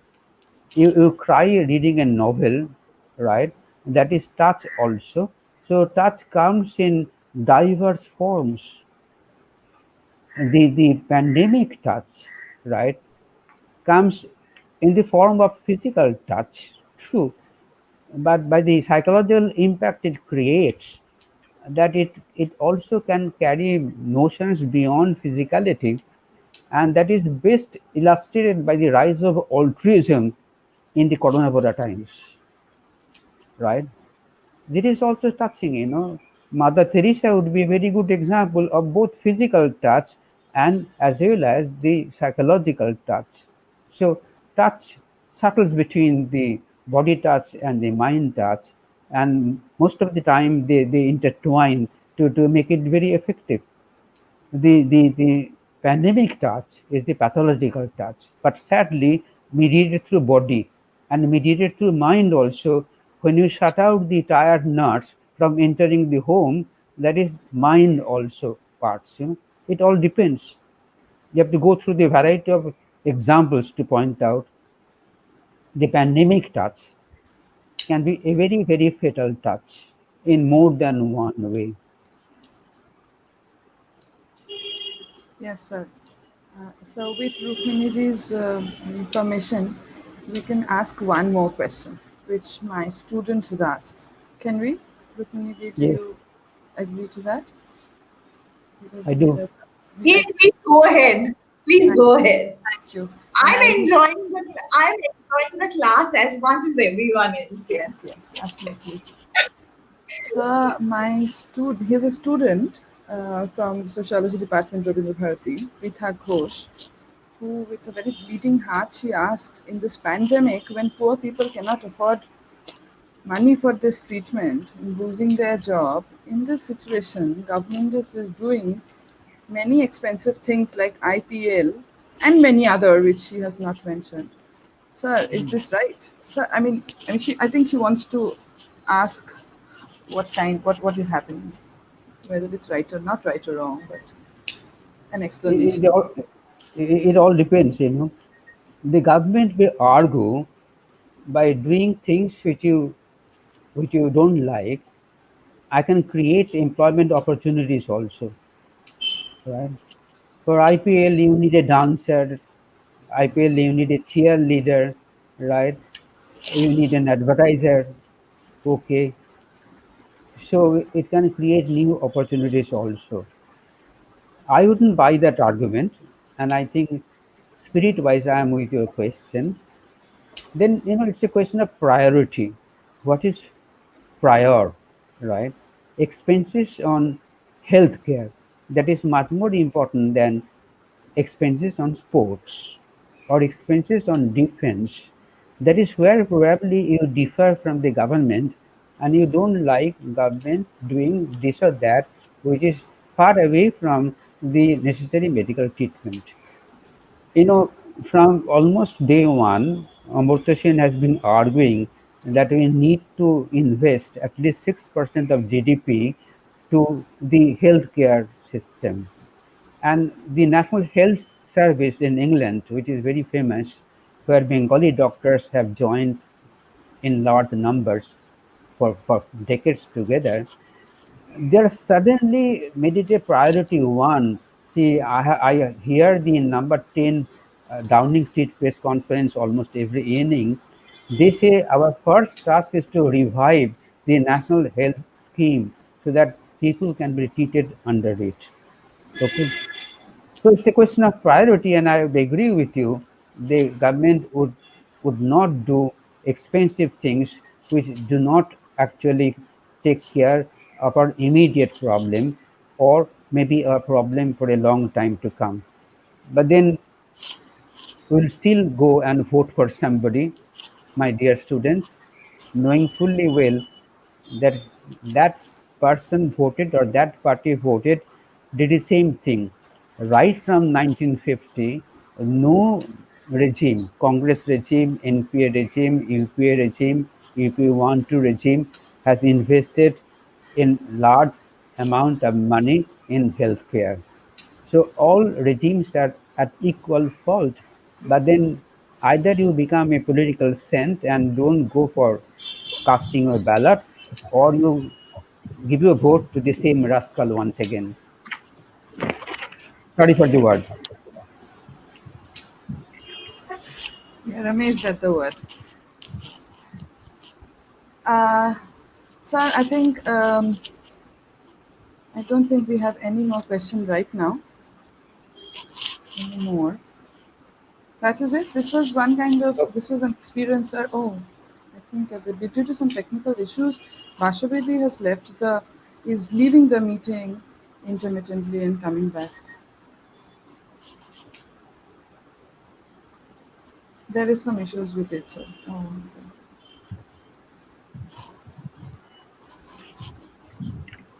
I have a personal request for a question. I think I'm yet to get that question because she's not able to write on the comment section here. Maybe we can take the question towards the end of the program. I think now Basabi is BC ma'am. Basabi ma'am is now ready for to take over. Thank you, Shantari. Our second and last speaker of the technical session of the first day webinar is Professor Rukmini Sen. At present, Professor Sen is the Director, Center for Publishing, as well as Professor in Sociology, School of Liberal Studies, Ambedkar University, Delhi. But I would like to say some few words on her past teaching experience. She was Assistant Professor at West Bengal National University of Juridical Science, Kolkata, from 2002 to 2009. And she also served as Junior Fellow at Center for Women's Development Studies, New Delhi, from January 2010 to 2011. And she joined the School of Liberal Studies, Ambedkar University, as assistant professor and served there from 2011 to 15, and then as associate professor she served from 2015 to 2018, and now she is the professor of the Liberal Studies, Ambedkar University. Her area of interest is sociology of law, sociology of kinship and intimacy, feminist pedagogy and jurisprudence, qualitative research, Methodology and Disability Studies. Her publication, Trust in Transaction, is co-edited with Professor Prasanta Roy, and it was published from Orient Black Swan, New Delhi in 2019. She has contributed a number of important articles in several edited books and journals, and she had also presented a number of papers in many international and national workshops and seminars. And Rukmini, I would also like to recall that you were also a guest faculty in Women's Studies Research Center, Calcutta University, for a few years, right? And today, now I will request Professor Sen to deliver a lecture titled Home, Domesticity and the Pandemic, Reflections and Reimagining. Rukmini. Thank you, Dr. Basabi Chakraborty. Basabi Di boli. Basabi Di, Basabi Di. আর আমিও রুক্মিণী বাসবি দি আপনার জন্য। Okay. But it's a little difficult to do a presentation after a mesmerizing class that PR just took for all of us. But anyway, one is still trying, and of course, it's a huge honor to share the same space with Professor Prasanta Roy in this extremely timely national webinar that the Department of Sociology of Bharati University is doing, titled Reconceptualizing Space in the Pandemic Times. I express my gratitude also to Professor Nirmalon Narayan Chakraborty, the Dean, Faculty of Arts and Director, IQAC, Bharati University, for being here today and also supporting the webinar. Special thanks to Shantali Noshkar, teacher in charge of the Sociology Department, RBU, who got in touch with me to be one of the speakers in this two-day national webinar. Thanks, of course, to Basabi for doing the moderation. This is really special. And all the other faculty members of RBU and other institutions who are here, and of course, students who are, one understands, are extremely engaged listeners. There is a PowerPoint presentation that I have with me, which Shantali will actually be sharing the screen. So Shantali, can we have the first slide if it is good?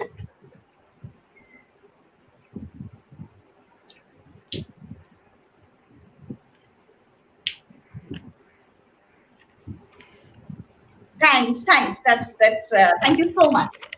Okay, so the title of the presentation today, as Basabi has already mentioned, is Home, Domesticity and the Pandemic, Reflections and Reimagining. I engage with the concept of home through women's writings. And women's writings both during the colonial times as well as literary and other forms of writings in more contemporary times in post-independent India. The reason I want to go back to the women's writings and then talk about also the pandemic times and as if a reconceptualization of the home is to engage with this concept of home and domesticity. And I did see somebody asking previously that is it a time to go back to the concept of family? And I think in this discussion, I'm kind of using the concept of the home and the domesticity, and not really using the concept of the family in the conventional way in which sociology has understood family. And I think there is a lot in women's writings to actually get as if reclaiming the use of the word home or domesticity. But there is also another reason why I think I go back to the women's writings to engage with the concept of the home. It is because in the last few months, suddenly, the home has become a site of governance. Government directives are talking about it. WHO is referring to it. We are seeing thousands of people across the country returning home from the place of their livelihood. And we are also being told, stay home, stay safe, and also added work from home. So, very interestingly enough, the home, which actually did not get so much of an importance among social scientists, and that's ironical, also among sociologists, it just has come up as a site and a space of engagement. And, Sir did refer to different types of prescriptions and directives. And if we look at the first social distancing advisory that the Ministry of Health and Family Welfare came up with, it did talk about the need to stay at home. So there is an interesting way in which home has come back to the imagination. The reason why it seems strange to me that home hasn't been a concept of engagement in social sciences in India is because we are a nation which is born out of a crisis and a promise of the home. Think about the partition. Think about dislocation from homes and building new homes. That is the South Asian reality. Although disciplinary knowledge did not naturally engage with the home, women writers did. Through their writings, they situated the home in a historical and a political context. They talked about relationships within the home, while not using the words patriarchy or power necessarily. They did express their gendered experiences or the negotiations that are a part of everyday living and loving in the home. There were palpable silences as well when they wrote. They knew that they could not articulate what needs to be at the cusp of remembering, yet not documenting for others to read. I'll spend 1 minute talking about the images in this first slide, which, to many of you, I'm sure you're aware of. The first one on the left is Pinjore Boshia, one of the first very, very important pieces of work that Kalyani Datta did. Some of you may be familiar with Khorbori Thara of Kalyani Datta and later also Kharabari Thor. But I use Pinjore Boshia because the next slide that I will come to, I'll kind of use the word pinjor in a certain way, cage, control, etc. The middle photo is actually a painting by Anjali Ila Menon, who was someone who was faced and experienced the partition. This painting is known as Dadi Ji, and this is her grandmother. And it's, it's of course there is an understanding of a space, whether that space is really the home. Is it a domestic space? Is it a private space or a quasi-public space? That is something which we need to imagine it through this painting. The poster on the right-hand side is an old poster by a women's organization in Kolkata, Shochetona. And this is of course a poster for many of us. The Dashabhuja Murti is something that we associate with respect to women, but I thought it would be vital to reimagine this postering in the current context where work from home and work at home has become the new reality for most women. Of course, also men, but most of women. The final picture is by a German, women painter, Wimmer, and I was actually looking into paintings about a space where women write. And that is how I came across this particular painting. And she is someone who actually has very, very interesting paintings about women writing, women knitting, doing embroidery. And I think these are not just activities of the domesticity. There is a larger feminist ethic that actually comes out from these activities. We'll go to the next slide, Shantali, that's good. And what I would want to, for the next slide, what I have is, there are these two quotations that I have. The quotations are in English for an audience who may not understand Bangla, but I'll read out from the autobiographies in Bangla. So you can read it in English and I'll read out from the autobiographies in Bangla. I'm using two autobiographies, one by Rashundari Devi between 1809 and 1900, the second by Jyotirmoyi Devi between 1894 and 1908. And I'm just, so there can be a lot which can be said about these two women and about the autobiographies that they wrote. I'm only spending a little time as to how is it that they are talking about the home, the relations within the home, and the understanding as if of the pinjor or the cage, idea associated with the home. So caged, trapped, confined, controlled have actually been synonymously used with home for many married women. As Rashundari, arguably the first woman who wrote an autobiography in Bangla, writes, I quote from Rashundari Devi's autobiography, which is titled Amar Jibon. এখন কখন মনে পড়ে সেই দিন পিঞ্জরেতে পাখি বন্দি জলে বন্দি নীল আমি এই পিঞ্জরে এই জন্মের মতো বন্দি হইলাম আমার জীবদ্দশায় আর মুক্তি নাই. She's actually referring to her marriage when she's talking about জন্মের মতো বন্দি হইলাম in a cage. I quote again.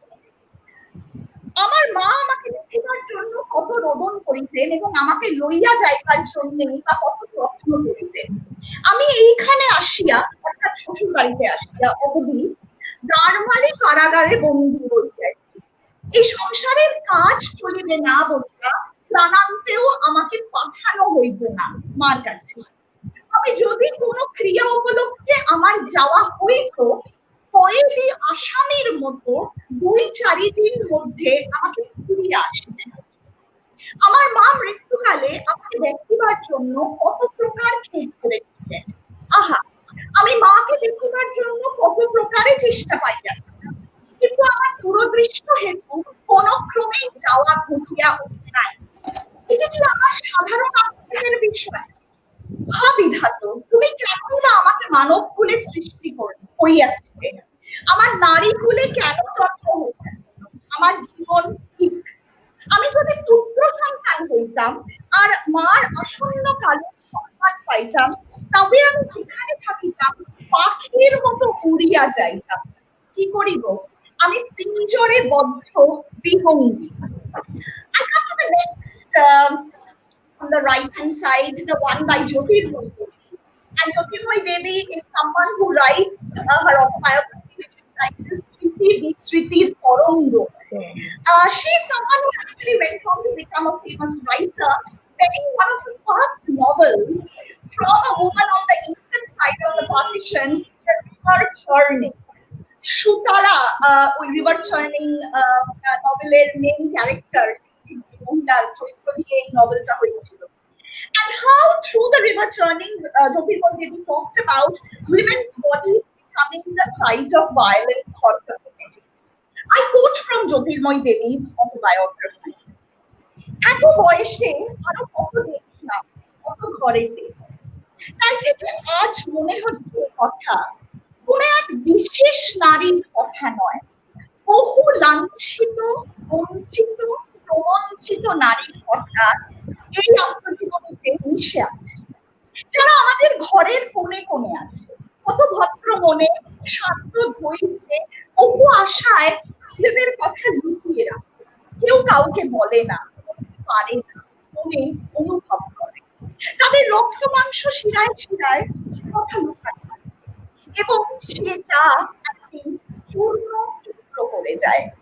আর তাদের উপর অন্তঃপুরের ওইসব নিঃশব্দ অনাচার অবিচার পুরুষেরা বা অন্য পরিজনেরা কি জানেন না, জানতে পারেন না, অথবা জেনেও জানেন না, কিংবা গুরুজনেরা ভয় নীরব থাকে, হয়তো তাই। আর আজ আশ্চর্য হয়ে দেখলাম দেশ বিদেশের পণ্ডিতদের সব উক্তি, সব কথাই সত্য, সব কথাই সত্য। আমরা সত্য বলি না, সত্য শিলা, সত্য ভাসিনী, সত্যবতী নন, হতে পারেন না। Jyotirmoyi Devi goes on to talk about where are the spaces that women create light.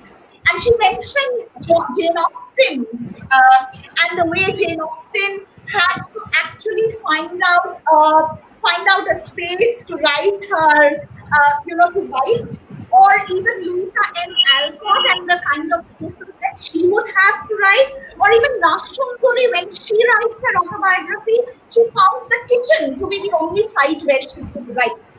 So I think that what I'm trying to say is that it is also important to break down the home into different spaces. Just like Sir said that there possibly isn't a separate feminine space, but there are spaces that women create within that domestic space to create. And I would think that writing autobiographies or even the act of writing is actually an act of creation within that domestic space. We'll move to the next slide. And in the third slide, what I would want to discuss is the concept of push the understanding of home a little further and engage with the concept of belonging. Because I think that even during the pandemic times, there is a way in which where do I really belong, with whom do I really belong, is something which is actually coming back in some ways, which probably we'll talk about also later. In the introduction to the edited book, Interpreting Homes, Essays from South Asian Literature, Malo Sri Lal and Sukrita Paul Kumar talked about the meaning and feelings of belongingness, that they are connected with the multiple uses of Ashiana, Badi, Basha, or home. I think it's important to remember that there are too many vernaculars which are actually associated with home. Home is not just an English language word. There are too many vernacular words with which we actually associate the home, and again it becomes important in the South Asian context of the partition. They say, Manasri Lal and Kumar, the word home evokes emotions, sentiments, memory.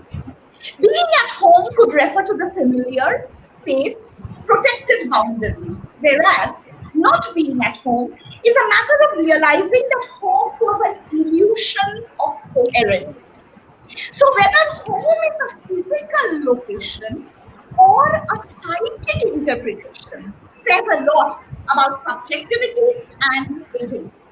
In the context of partition, there is, of course, all of you see Amrita Pritam's Pinjar, one of her works, which actually talks about the question of, so it's of course the question of cage and confinement, but Pinjar is also a site where, when we are talking about the home, which space are we really talking about? Are we talking about a domestic space? Are we talking about the nation?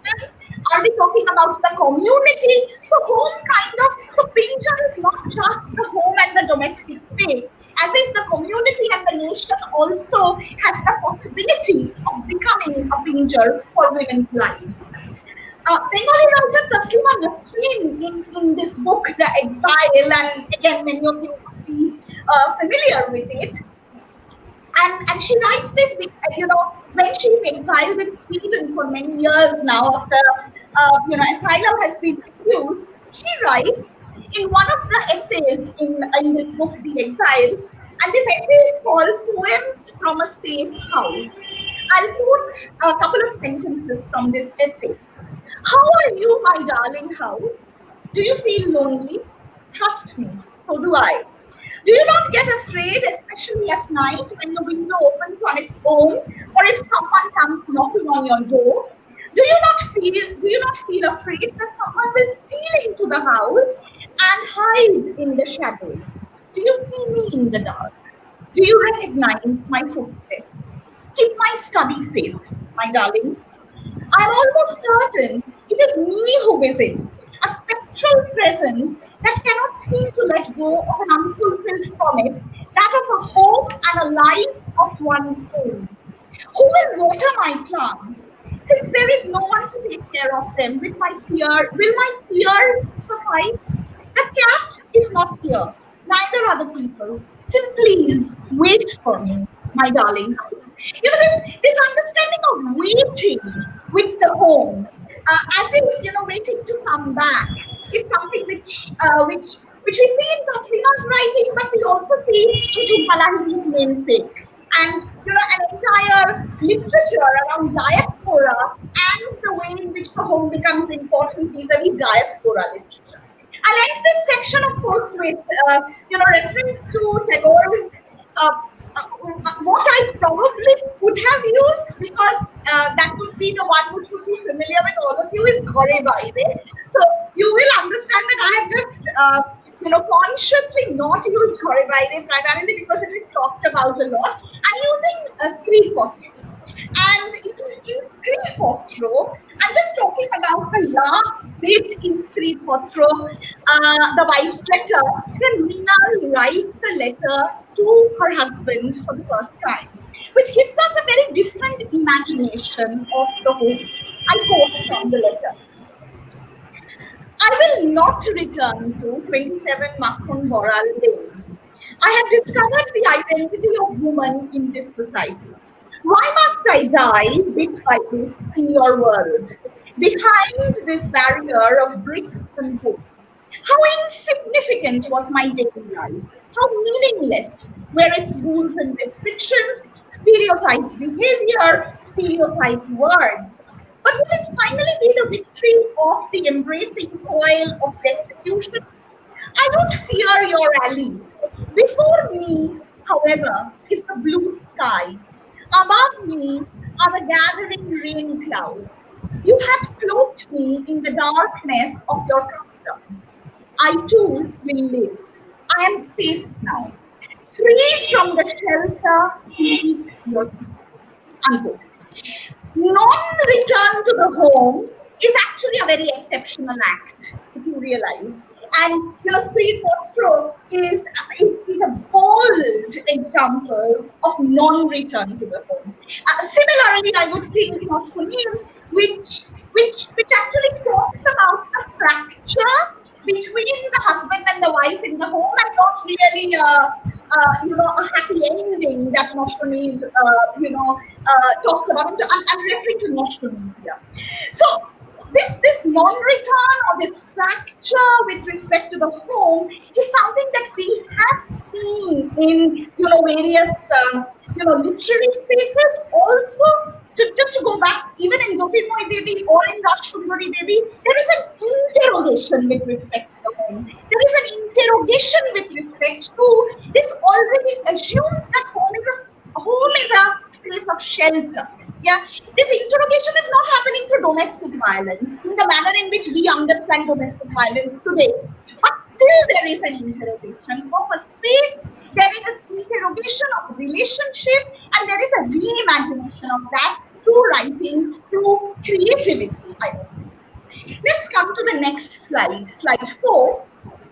And this is what is going to take us as if from these moments of interrogation to the pandemic moment, and what is the pandemic saying about the home.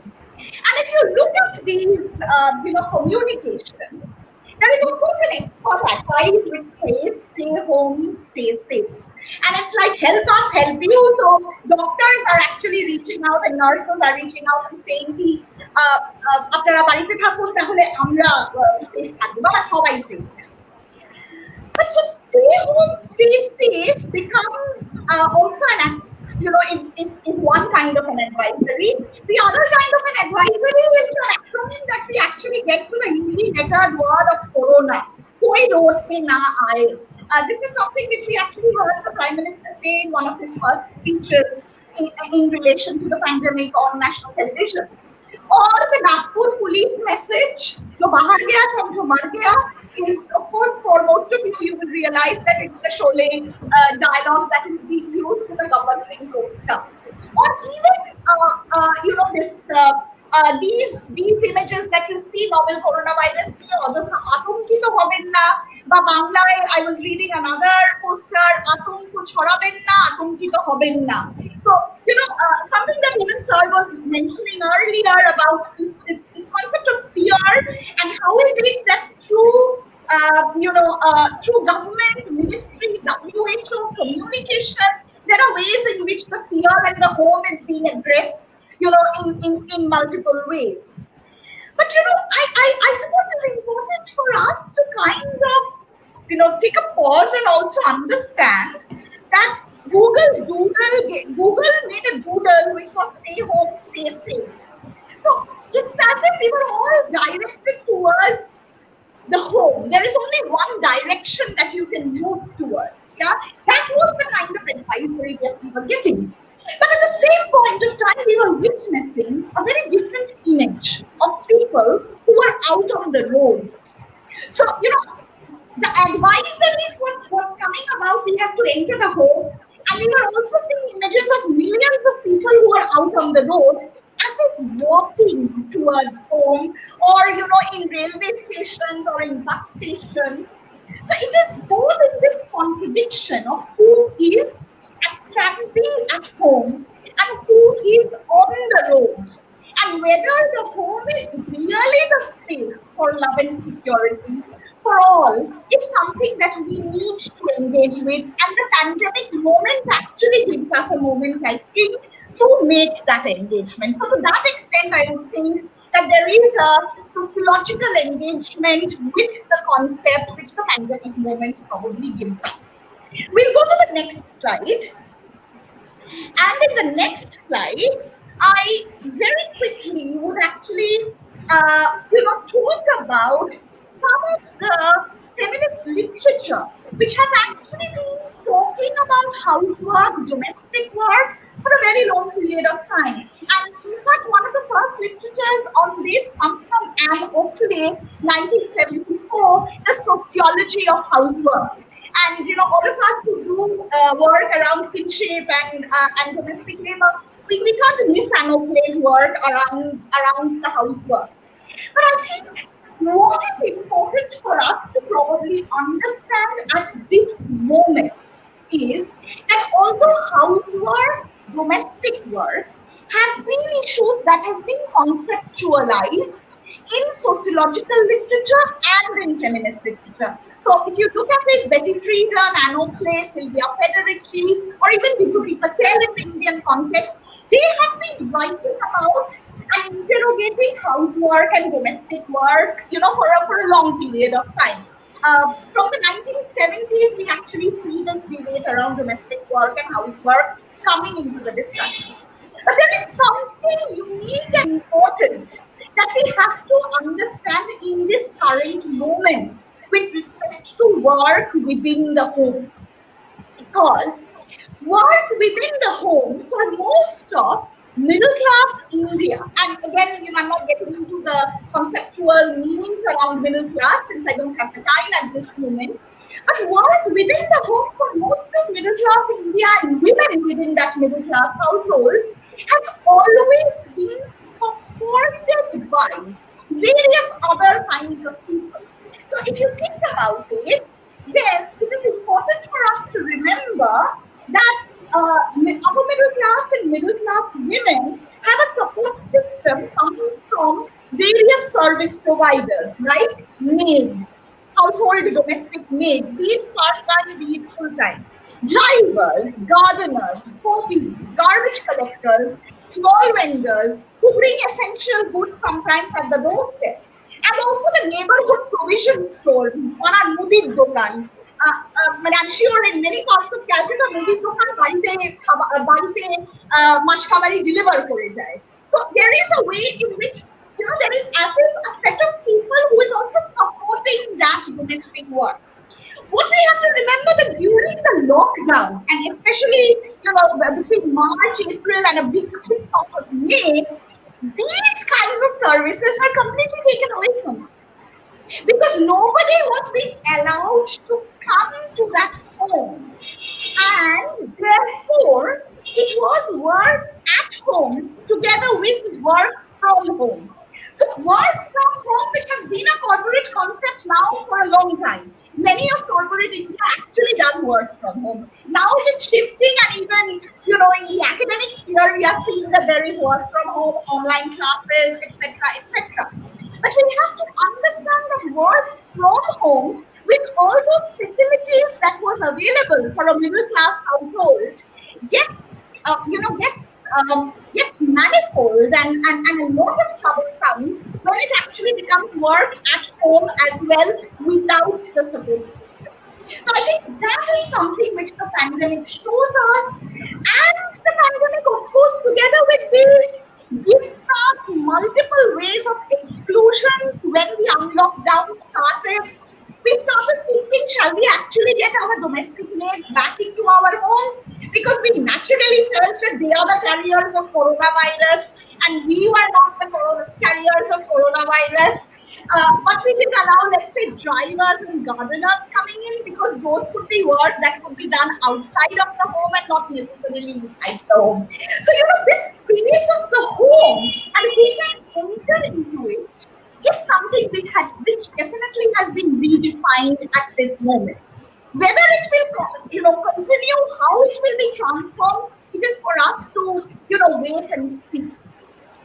If we could go to the next slide, what I would want to now, in the last couple of slides that I have, what I would want to discuss is that, when we say stay home, there is also a particular definition of this home that we are reinforcing. And if I may, this definition of the home that we are reinforcing is connected with the conventional definition of the heterosexual monogamous family that we study in, for the longest time in the discipline of sociology. So what happens is when we think about the home, we think about the family. When we think about the family, it is the heterosexual monogamous family, parents, biological children, grandparents. So what happens to households with elderly parents with children in another city for jobs?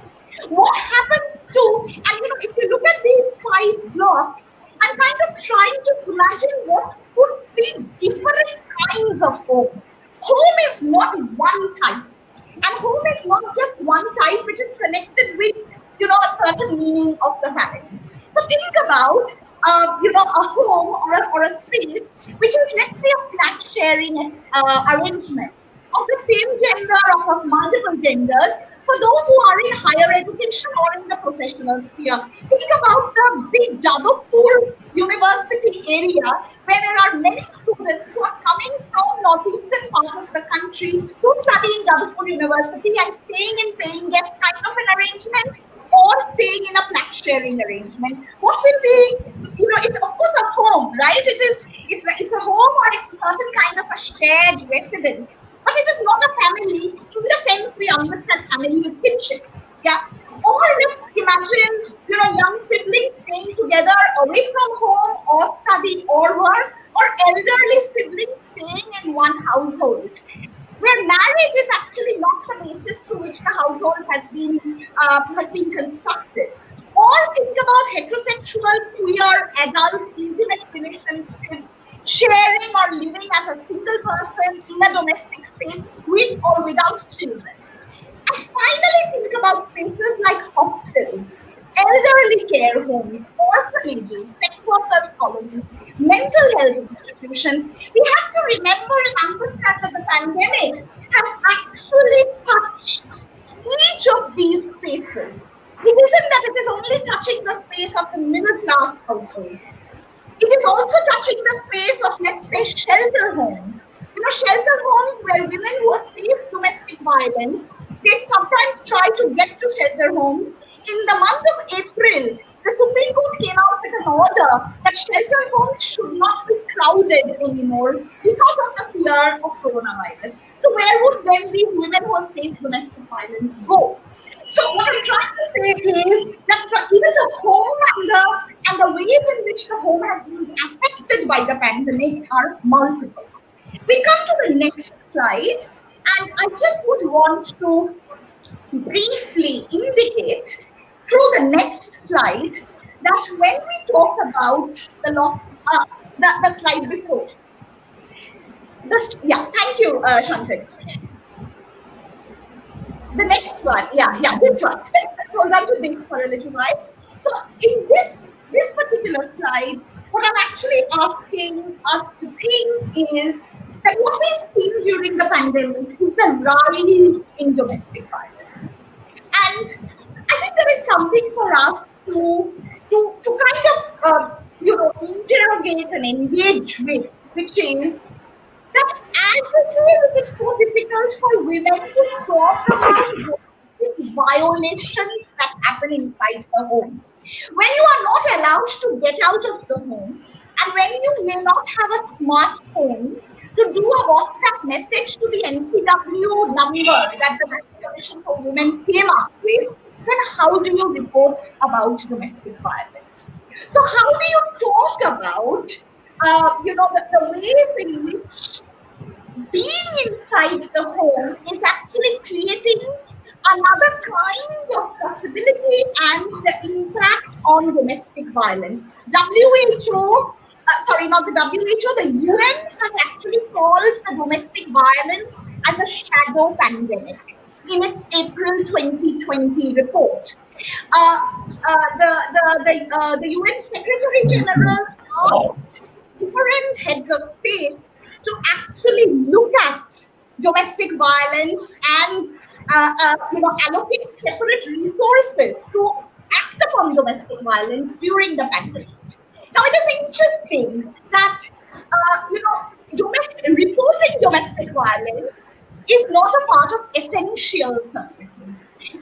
If Sir was talking about words that we have the words that we have engaged with during the pandemic, to me one of those important words was essential services, and what constitutes essential service and what does not constitute essential services. Reporting incidents of domestic violence was not made an essential service, although the Delhi High Court actually said that it has to be ensured that Protection of Women from Domestic Violence Act should be implemented during the pandemic.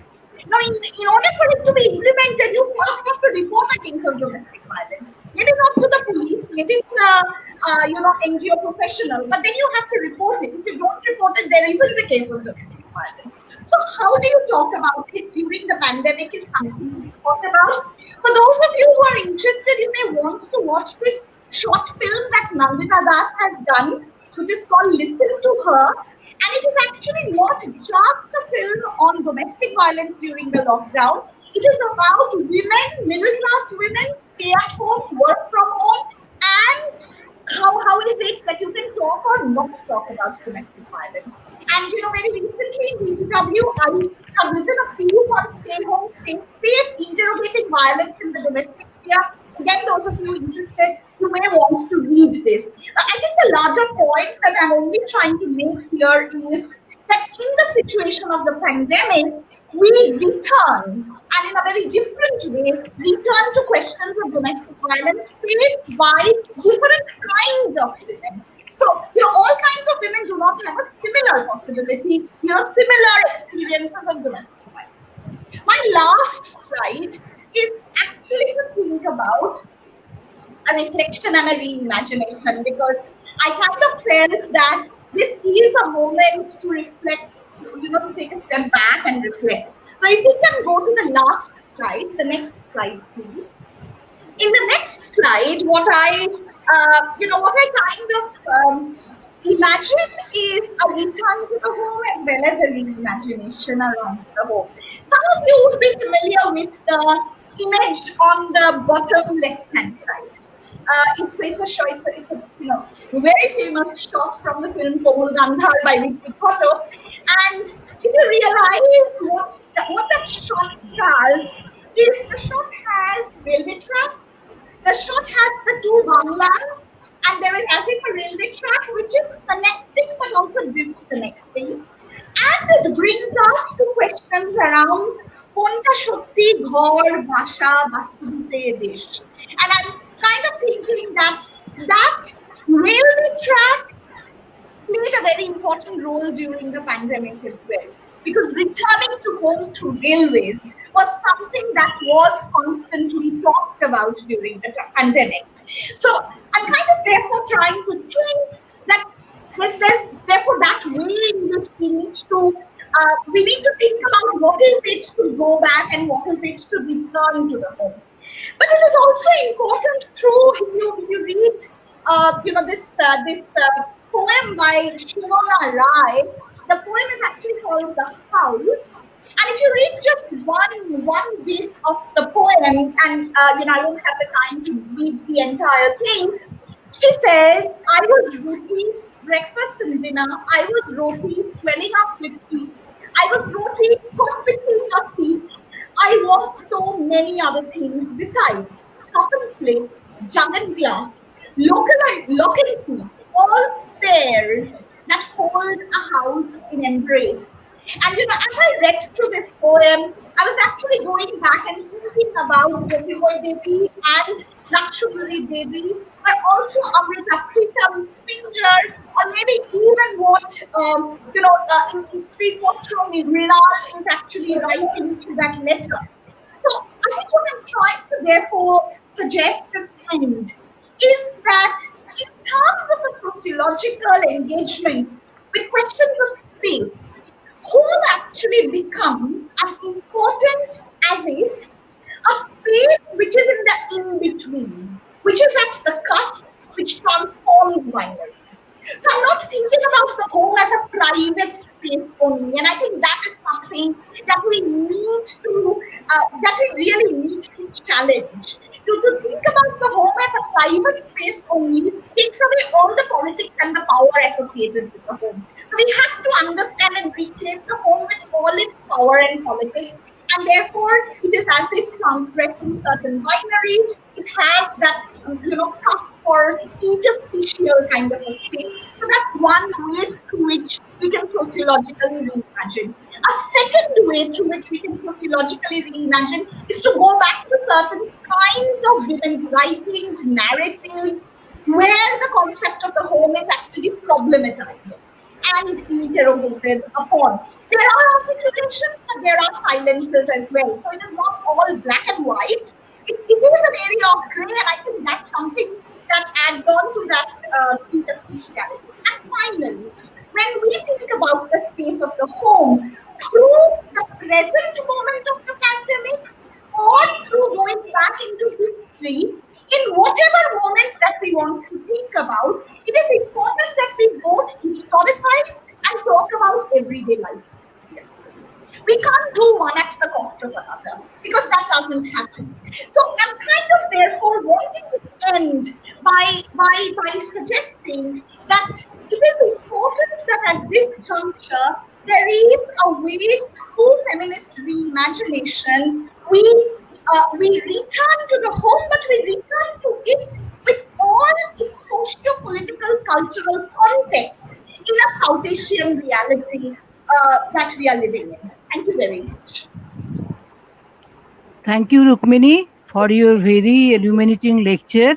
And I think the students who are studying sociology of gender, they will be very much benefited by your insightful lecture. And in your lecture, you have very aptly pointed out the role of the home in the pandemic days by saying stay home, stay safe. So you deliberately not use the term family, instead you use the term home and domesticity, and is very importantly you have pointed out the autobiographies of Rashundari Devi, the first autobiography writer in Bengal. It was published in, as far as I can remember, in 1876, and also Jyotirmoyi Devi's Sriti Vishriti Tarango. And in these two autobiographies, they again and again interrogating the proper space for women, and they have also questioned, or they did not voice their protest because at that time that is not possible for them. But they again and again in their autobiography said about the space of women. And Rashundari Devi said in her autobiography, আমার জন্মে ধিক কেন আমি নারী হইয়া জন্মিয়াছিলাম, এবং caged bird এরকম জালে বদ্ধ মিনের মতো তিনি নিজেকে বলেছেন। এবং and in this context you also mention the famous novel by Pinjar that was also filmed in some years back by Amrita Pritam, and the three books of Kalyani Datta, Pinjare Bushiya, Thorbori and Kharabori Thor. So, and in this context I would like to say that there is a very important autobiography of the Amrita Pritam named Receipt Ticket, Revenue Stamp, and My Story by the famous English poet Kamala Das. Kamala Das autobiography was published in 1973, and in her autobiography confessed that I have to do all is an acclaimed writer and poet, but in spite of that, she has to do all household chores, and she has to write columns in Malayalam journals and newspaper by seeking permission from her husband. What a tragedy! And she said, "I have to do all household works from dawn to dusk."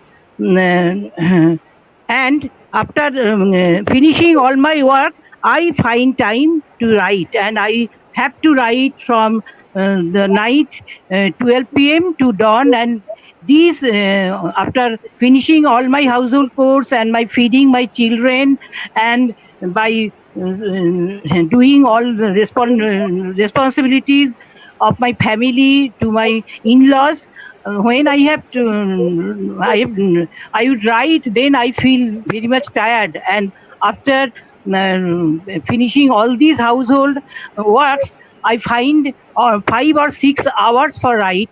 And when I finished my writings, then it was 5 a.m. or 6 a.m. So these household work and writings, both it tells upon my physique, and I fell ill. So the women's condition actually has not changed. In 1973, when she wrote her autobiography, my story, and the Rashundari Devi's Amar Jivan, there is no such change at all. And you, in these pandemic days, you very importantly pointed out that the women had to do work from home and work for home. These double responsibilities have to be, women have to bear. And in these pandemic days, all the maids and cooks are not allowed in the abashan, so women have to do all household chores and to look after the children. So the work burden is very high in this pandemic days. And you also rightly pointed out the famous novel by Tagore, Noshtonir, and the famous short story Sri Patro, where Meenal is the protagonist character. And in this novel, we come to know that a protagonist woman can say that I will not return to this house of Makhon Boral Street, or not returning to home. There she was so courageous. So all you have touched all the very important aspects of the autobiographies of the so-called writers, and also the work experiences of women in these pandemic days followed by lockdown, and they are facing so much challenges and problems in the house. And now coming to the point of the domestic violence, you rightly said by borrowing the word of the UN that it is shadow pandemic. The domestic violence, we know it is a violation of human rights, but none bothers after the passing of the Domestic Violence Prevention Act in 2006 November. And women have to face various types of violences, especially domestic violence, because in the lockdown days, the abuser and the victim have to stay under the same roof, and they share the same room also. So we have to think over all these aspects, and we have to also as a sociologist, we have to think about how to come out of the situation. Though National Commission for Women and various other NGOs have issued some helplines and hotlines and free counseling opportunities for these victimized women, but I doubt that how much of them are being benefited from these helplines, because in some cases they have not the opportunity to step out of the home. And the Nandita Das the short film, Listen to Her, is very important in this context, you rightly mentioned. So thank you for your very, very illuminating and enlightening and sociologically insightful lecture, Rukmini. Thank you again, and meet you soon. After these coronavirus days will be over, so we should be hopeful. Thank you. And now the time for question answer, and Sanchari will conduct this session because I have some eye problems, so I'm not able to go through this questions. Over to Sanchari. Yes, ma'am. Thank you. The first question is from Nishita Kundu. She wants to ask, ma'am, can you please throw some light on the part played by men in the pandemic times, constructing the sphere of domesticity inside that very same home you just talked about? Yeah, thank you, Ishita, for that. I would think that it is important to of course, when we think about it, when we imagine the space of the domesticity is, one understanding is that it is, of course, it's a heterosexual space where men and women are residing together.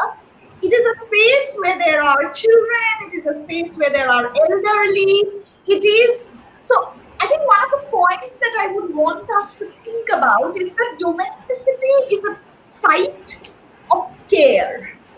And if domesticity is a site of care, then who is doing most of the care work inside the domestic space is something that we will have to, question, and we would have to then probably come and ask, what is the part that is being played by men in this construction of the domesticity?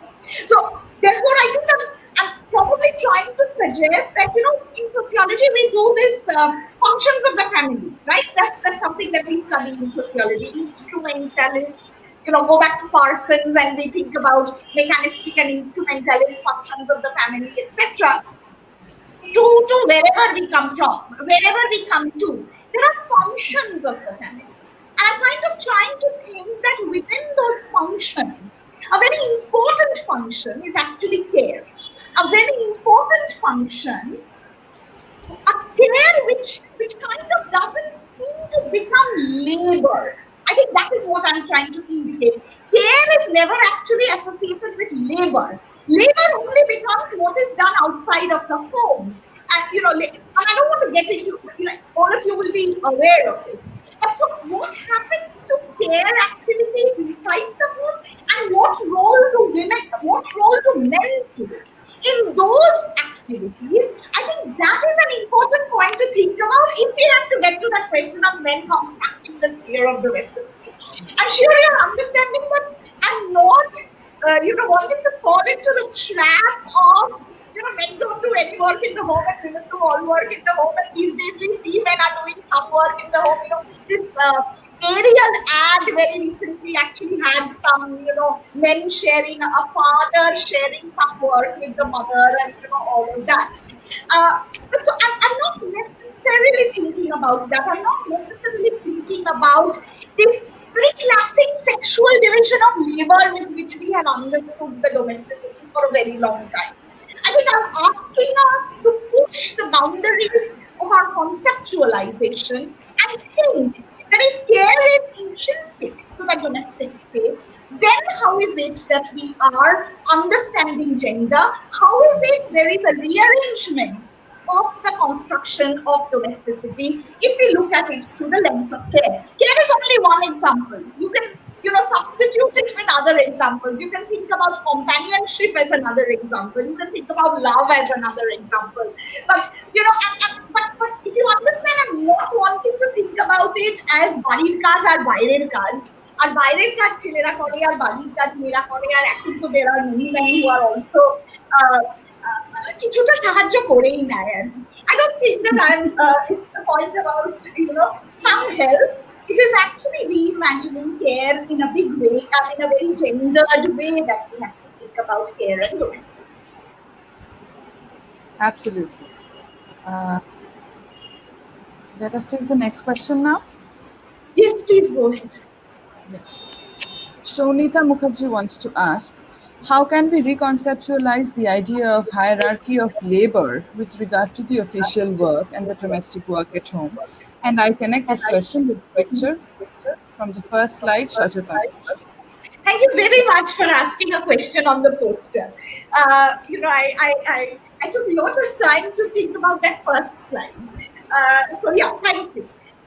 But before I get to the Shachitana poster, I think it's extremely valuable to actually think about what is it that is valued as labor. And I think it's an important moment, and of course, the women's movement and feminist writings have been doing it for a long time. And I just hope that this is a juncture where many would actually think about questions of hierarchy of labor within any space, not just within the space of the domesticity. So what is so what you say is that how does one reconceptualize with regard to official work and domestic work? So it's interesting to actually think about households in especially middle class households, which let's say have children. And children have also gone online in terms of studies in many households, right? So who is spending the time with that 5-year-old or a 6-year-old who is in KG and who has to sit and actually do online classes? That's something to think about, right? And if I am someone who also has to teach and also be with my child during the child's lesson, it's there's a lot of work, right? That is coming into the home. So I think it's a very interesting time to actually think about. I remember studying sociology, and sir actually delivered what we used to call the canopy lecture, which went on and on and on for a couple of months, and which gave us our foundation.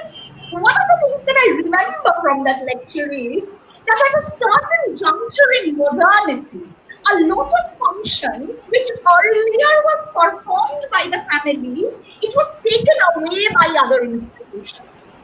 So be it schooling is actually one important of those functions, which earlier used to happen at home, but the school as an institution took it up at a juncture of modernity. So at that point of time, there was actually a crisis around what is really the function of the family. Family literally doesn't have any function because economy has been taken away, religion has been taken away, school education has been taken away. So পরিবার কি করবে? It was really that kind of a crisis. But I think that's actually a question that is coming, during the times of the pandemic. Again, whether it is a change and whether it is a transformation, we of course have to wait and see. But in this moment of change, it is still important for us to think that there were so many functions which were handled by other people, other institutions. All of it is being performed inside the home, and who is doing it? And where then is the hierarchy within it on what is office and official work and what is domestic work? As it is, domestic work never really had time, right? There's a lot of literature around leisure for women who are housewives. Is there really a leisure time? Because housewives don't work, so if you don't work, can you really have leisure? So those have been debates which has existed for a long time. But I think that at this current juncture, we are actually going. There's an interesting way in which we, as if things are coming inside the family again, and then therefore there is a way in which hierarchy associated with labor is something that we are being forced to reconceptualize. In that reconceptualization, the Shachitana poster actually becomes very vital.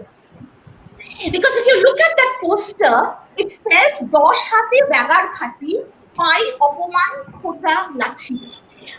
And this pai opoman khota lathi is actually connected with the fact that you are not valuing that domestic work.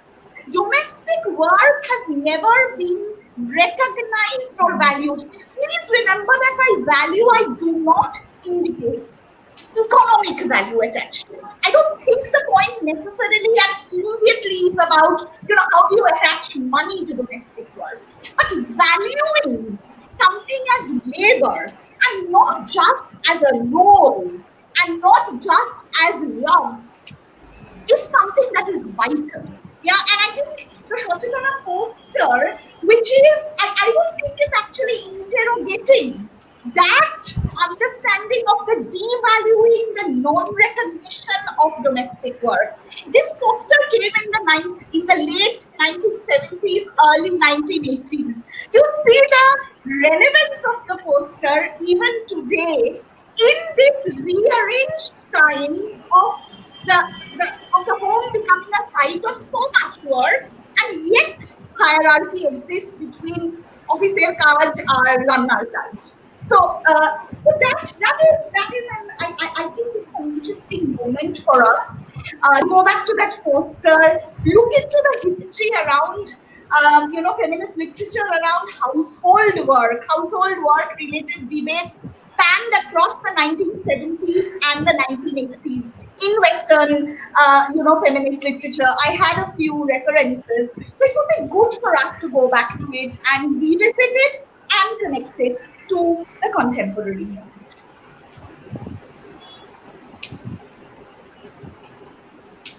Just a minute. I just adjust my screen once. Are we good to take one more Arunima. question? Would you like to take Arunima's question? Yeah, fine. Women are pincher of patriarchy. So Yes. do you think that the suppressed women are getting justice in these times? And if so, are they getting sustainable environment after? We could go on talking on this, Arunima.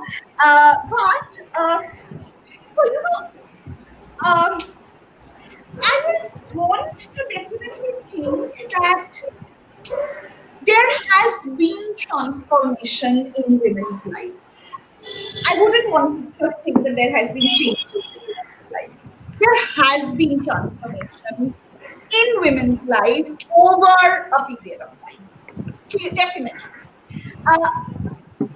But what are the ways in which that transformation has happened? And what are the areas of those transformation? I think that is something that we are still negotiating with. So it is true that as you are saying, that women are caged and women are in the pillars of patriarchy. But are they getting justice? That justice itself is such a valuable word.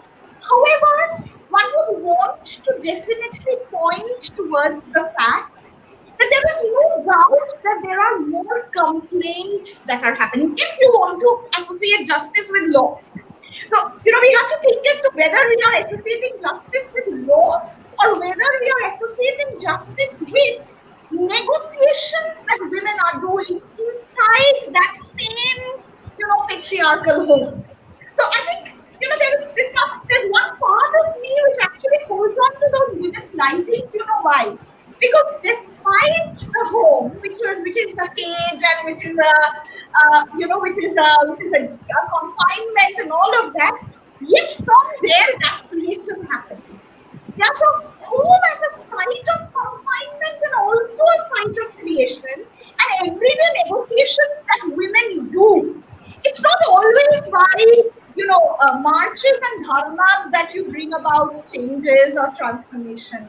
You do transformation also through your everyday lives, through negotiations, through through a certain kind of endurance. And I think those writings give us that resistance and negotiation together.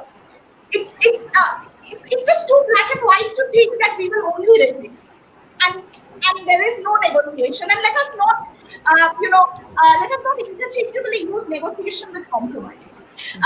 So what is important therefore for us to think about is that what really is, when you're saying that are they getting justice, what really is that sense of justice? If the sense of justice is legal, then there is one path to it, which is long drawn, which is troubling. But however, at the same point of time, it is because of these legal transformations, there are certain legal rights that women have got over a period of time, and thanks to the women's movement across the country, that we've got those rights. So there is a value to it. But at the same point of time, it is not enough. So, that last bit that you asked, and is there a sustainable environment after? I think law cannot provide us with that sustainable environment. It is our reconceptualization of these different spaces that we occupy, and the reconceptualization that we do through academic scholarship, the reconceptualization that we do by reading different kinds of writings. That is the space where a sustainable environment can come. Law, processes of law will not give us sustainable environment, because we will not always rush to the court, right? We after all have to live wherever we are living, yeah. And how do we make those spaces more resilient? I think that is very important. So that's a longer journey, clearly. Right. It is about the environment, the sustainable one. Rukmini, can you see the other questions? Anyone you would like Yeah. to take?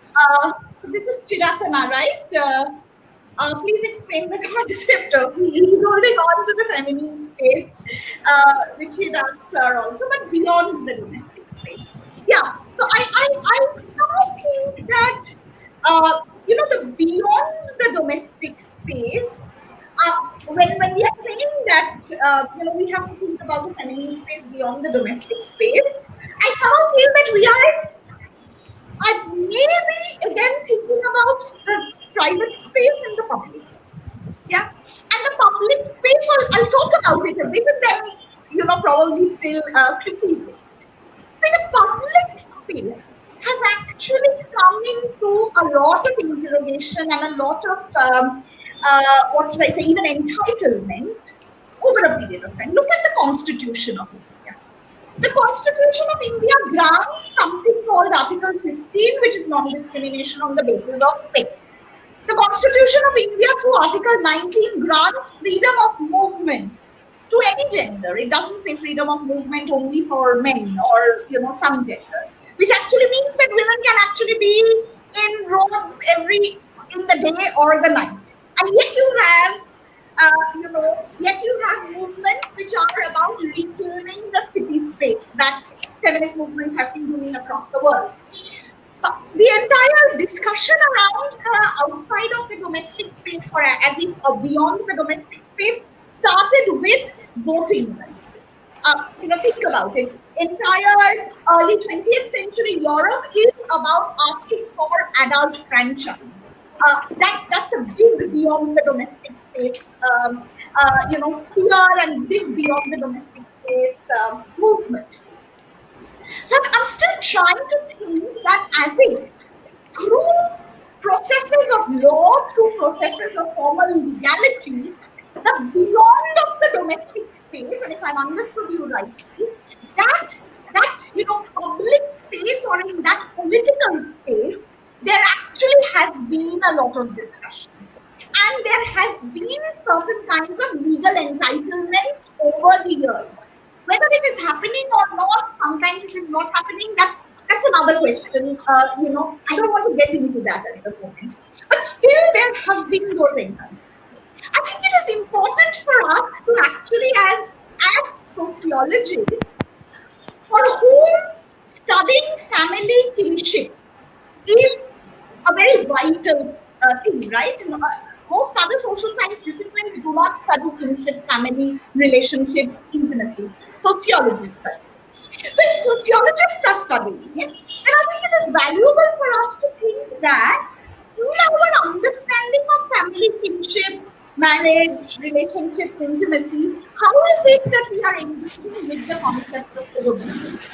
How is it that we are engaging with, questions about spaces within the domestic?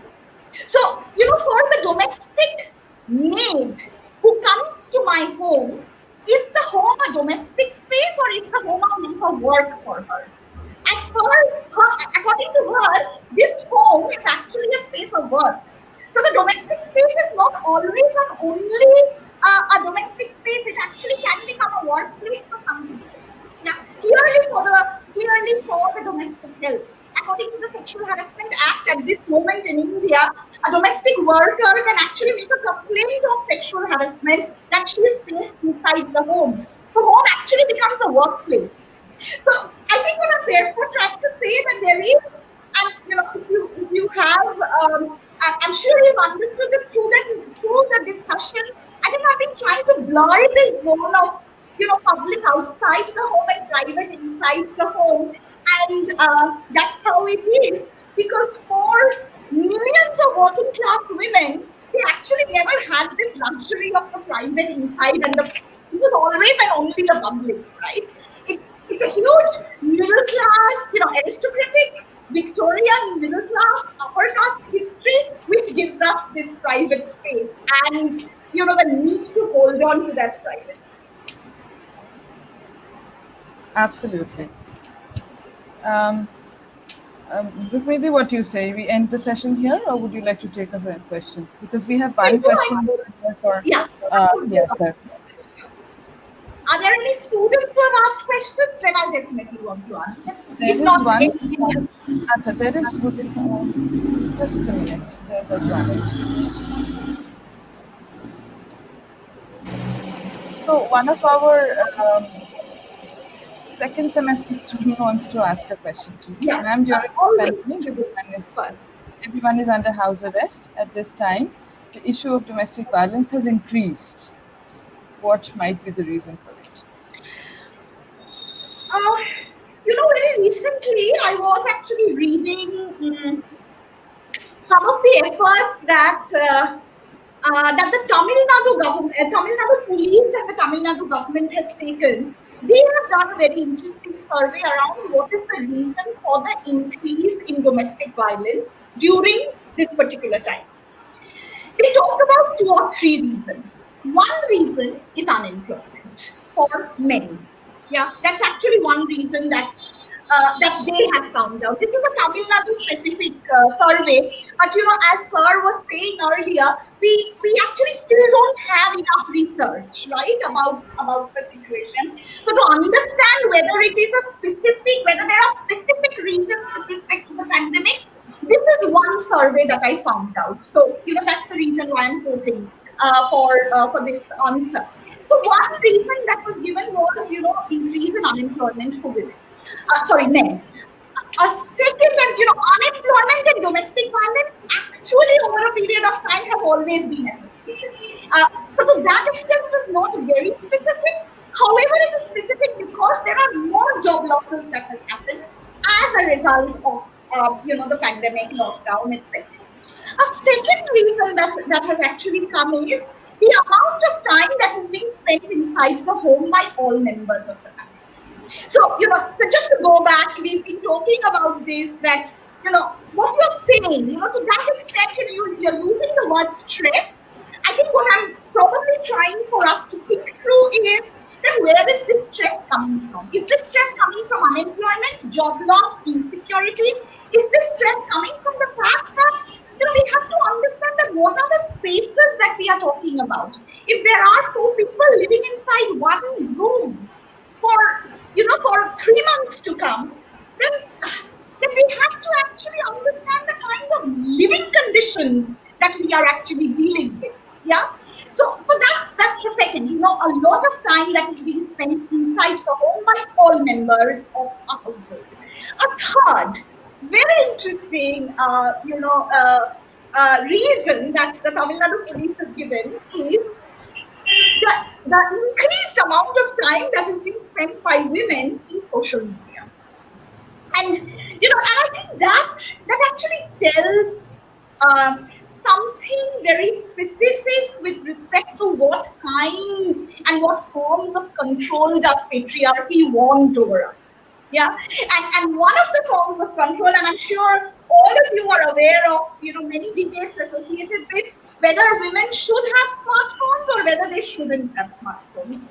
And the amount of time that you spend on Facebook, on any other social media site is actually subject to a lot of surveillance by parents or husbands, partners, companions, whatever. Yeah.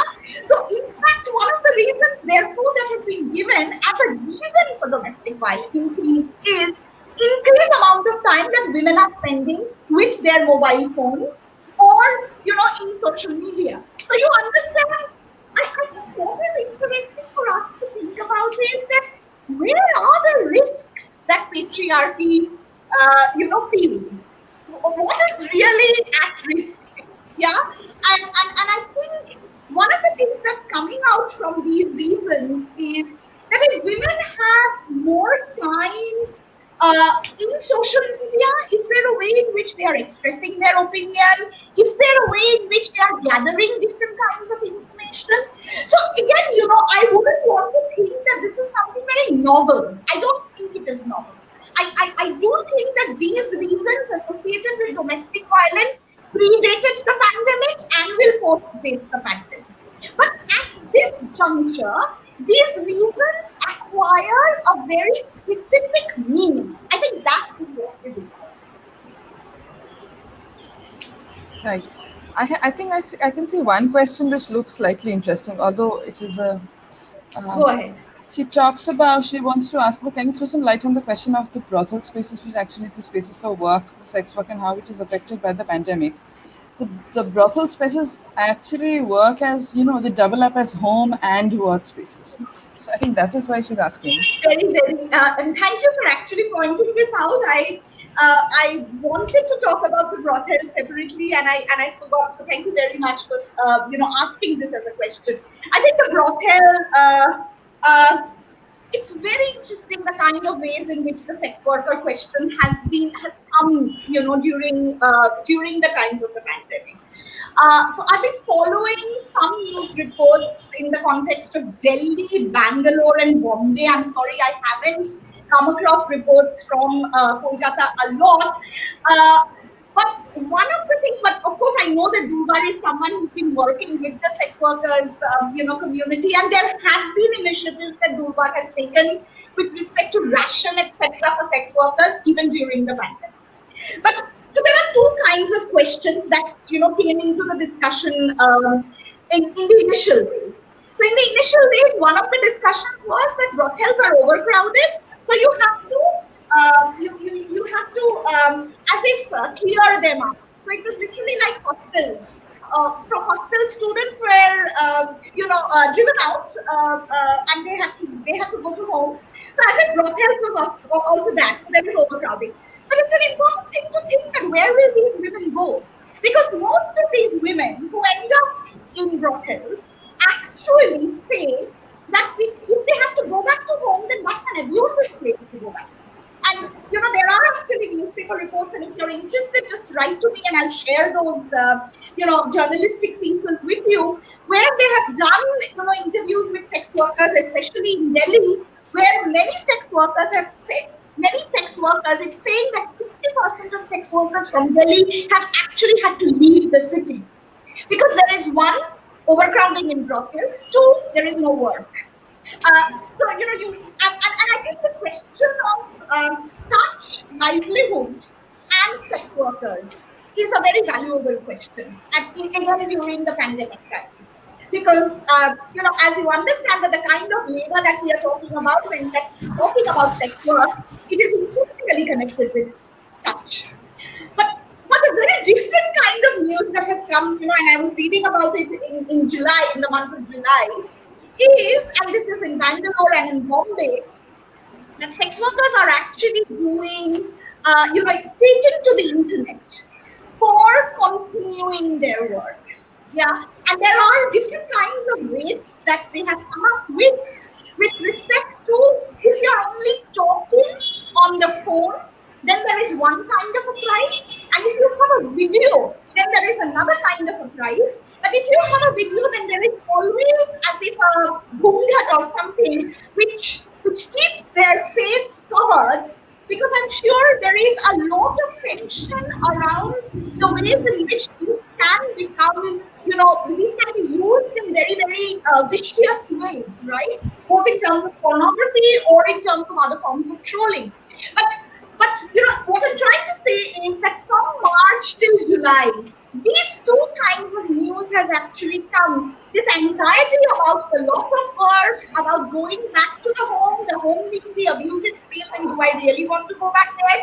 And the reimagination of sex work itself through, online, through taking recourse to the internet.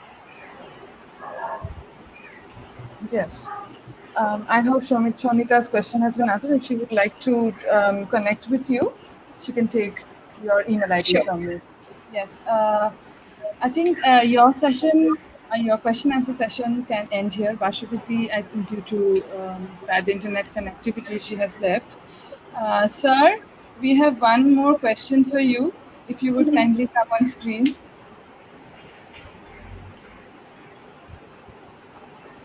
Sir, can you hear us? Yes, I can hear you. How do I come to the I can screen? see you, sir. So you have to switch on your video. Yes.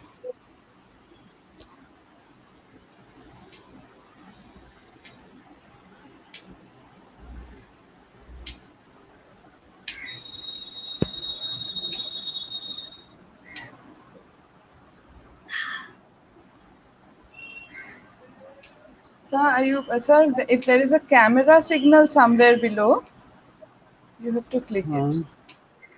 But something intervenes, has already intervened. It's What about has it? Kotana. Today's history, Yes. new movies. I'm gonna get out of it. Oh, I am. Sir, let us continue then without the video. I Yes, mean, that is no problem. slightly No problem. disturbing not seeing you, but nonetheless, sir, I'll ask No the problem. question. Can you see it on the screen anyway? Yes.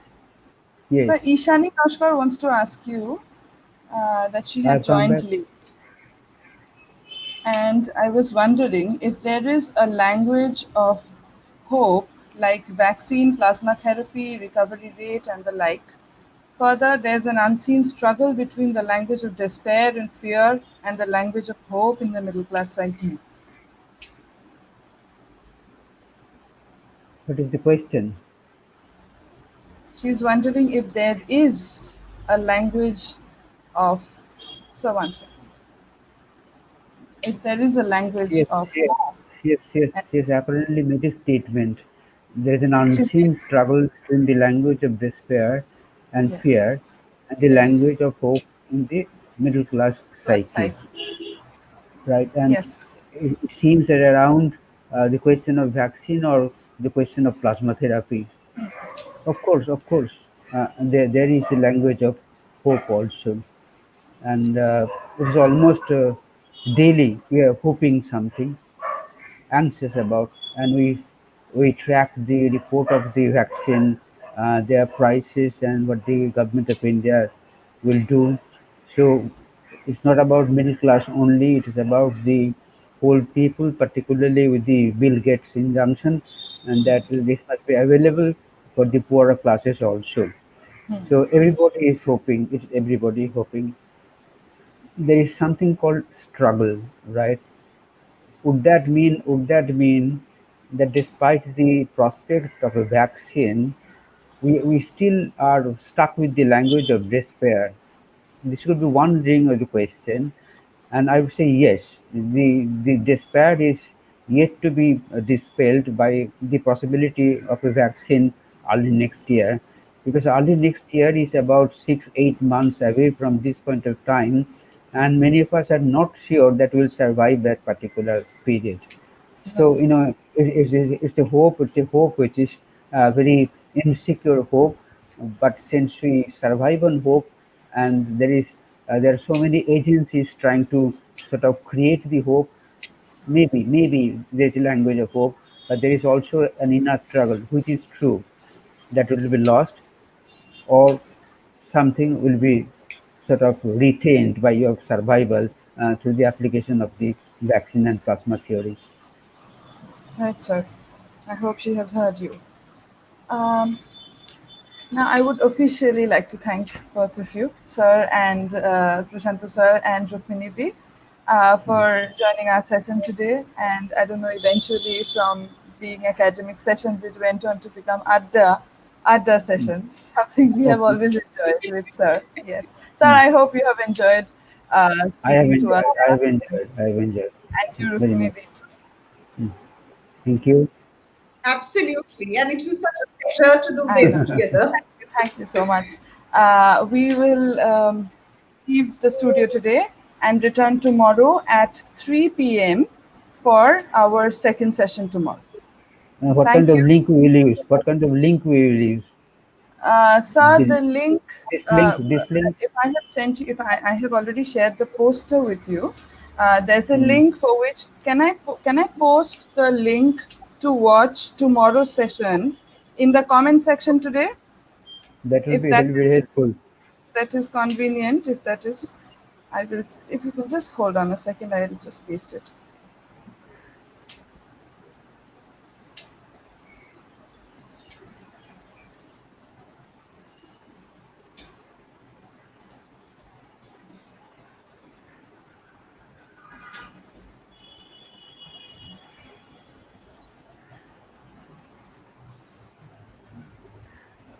Oh, sorry, that just went without me typing.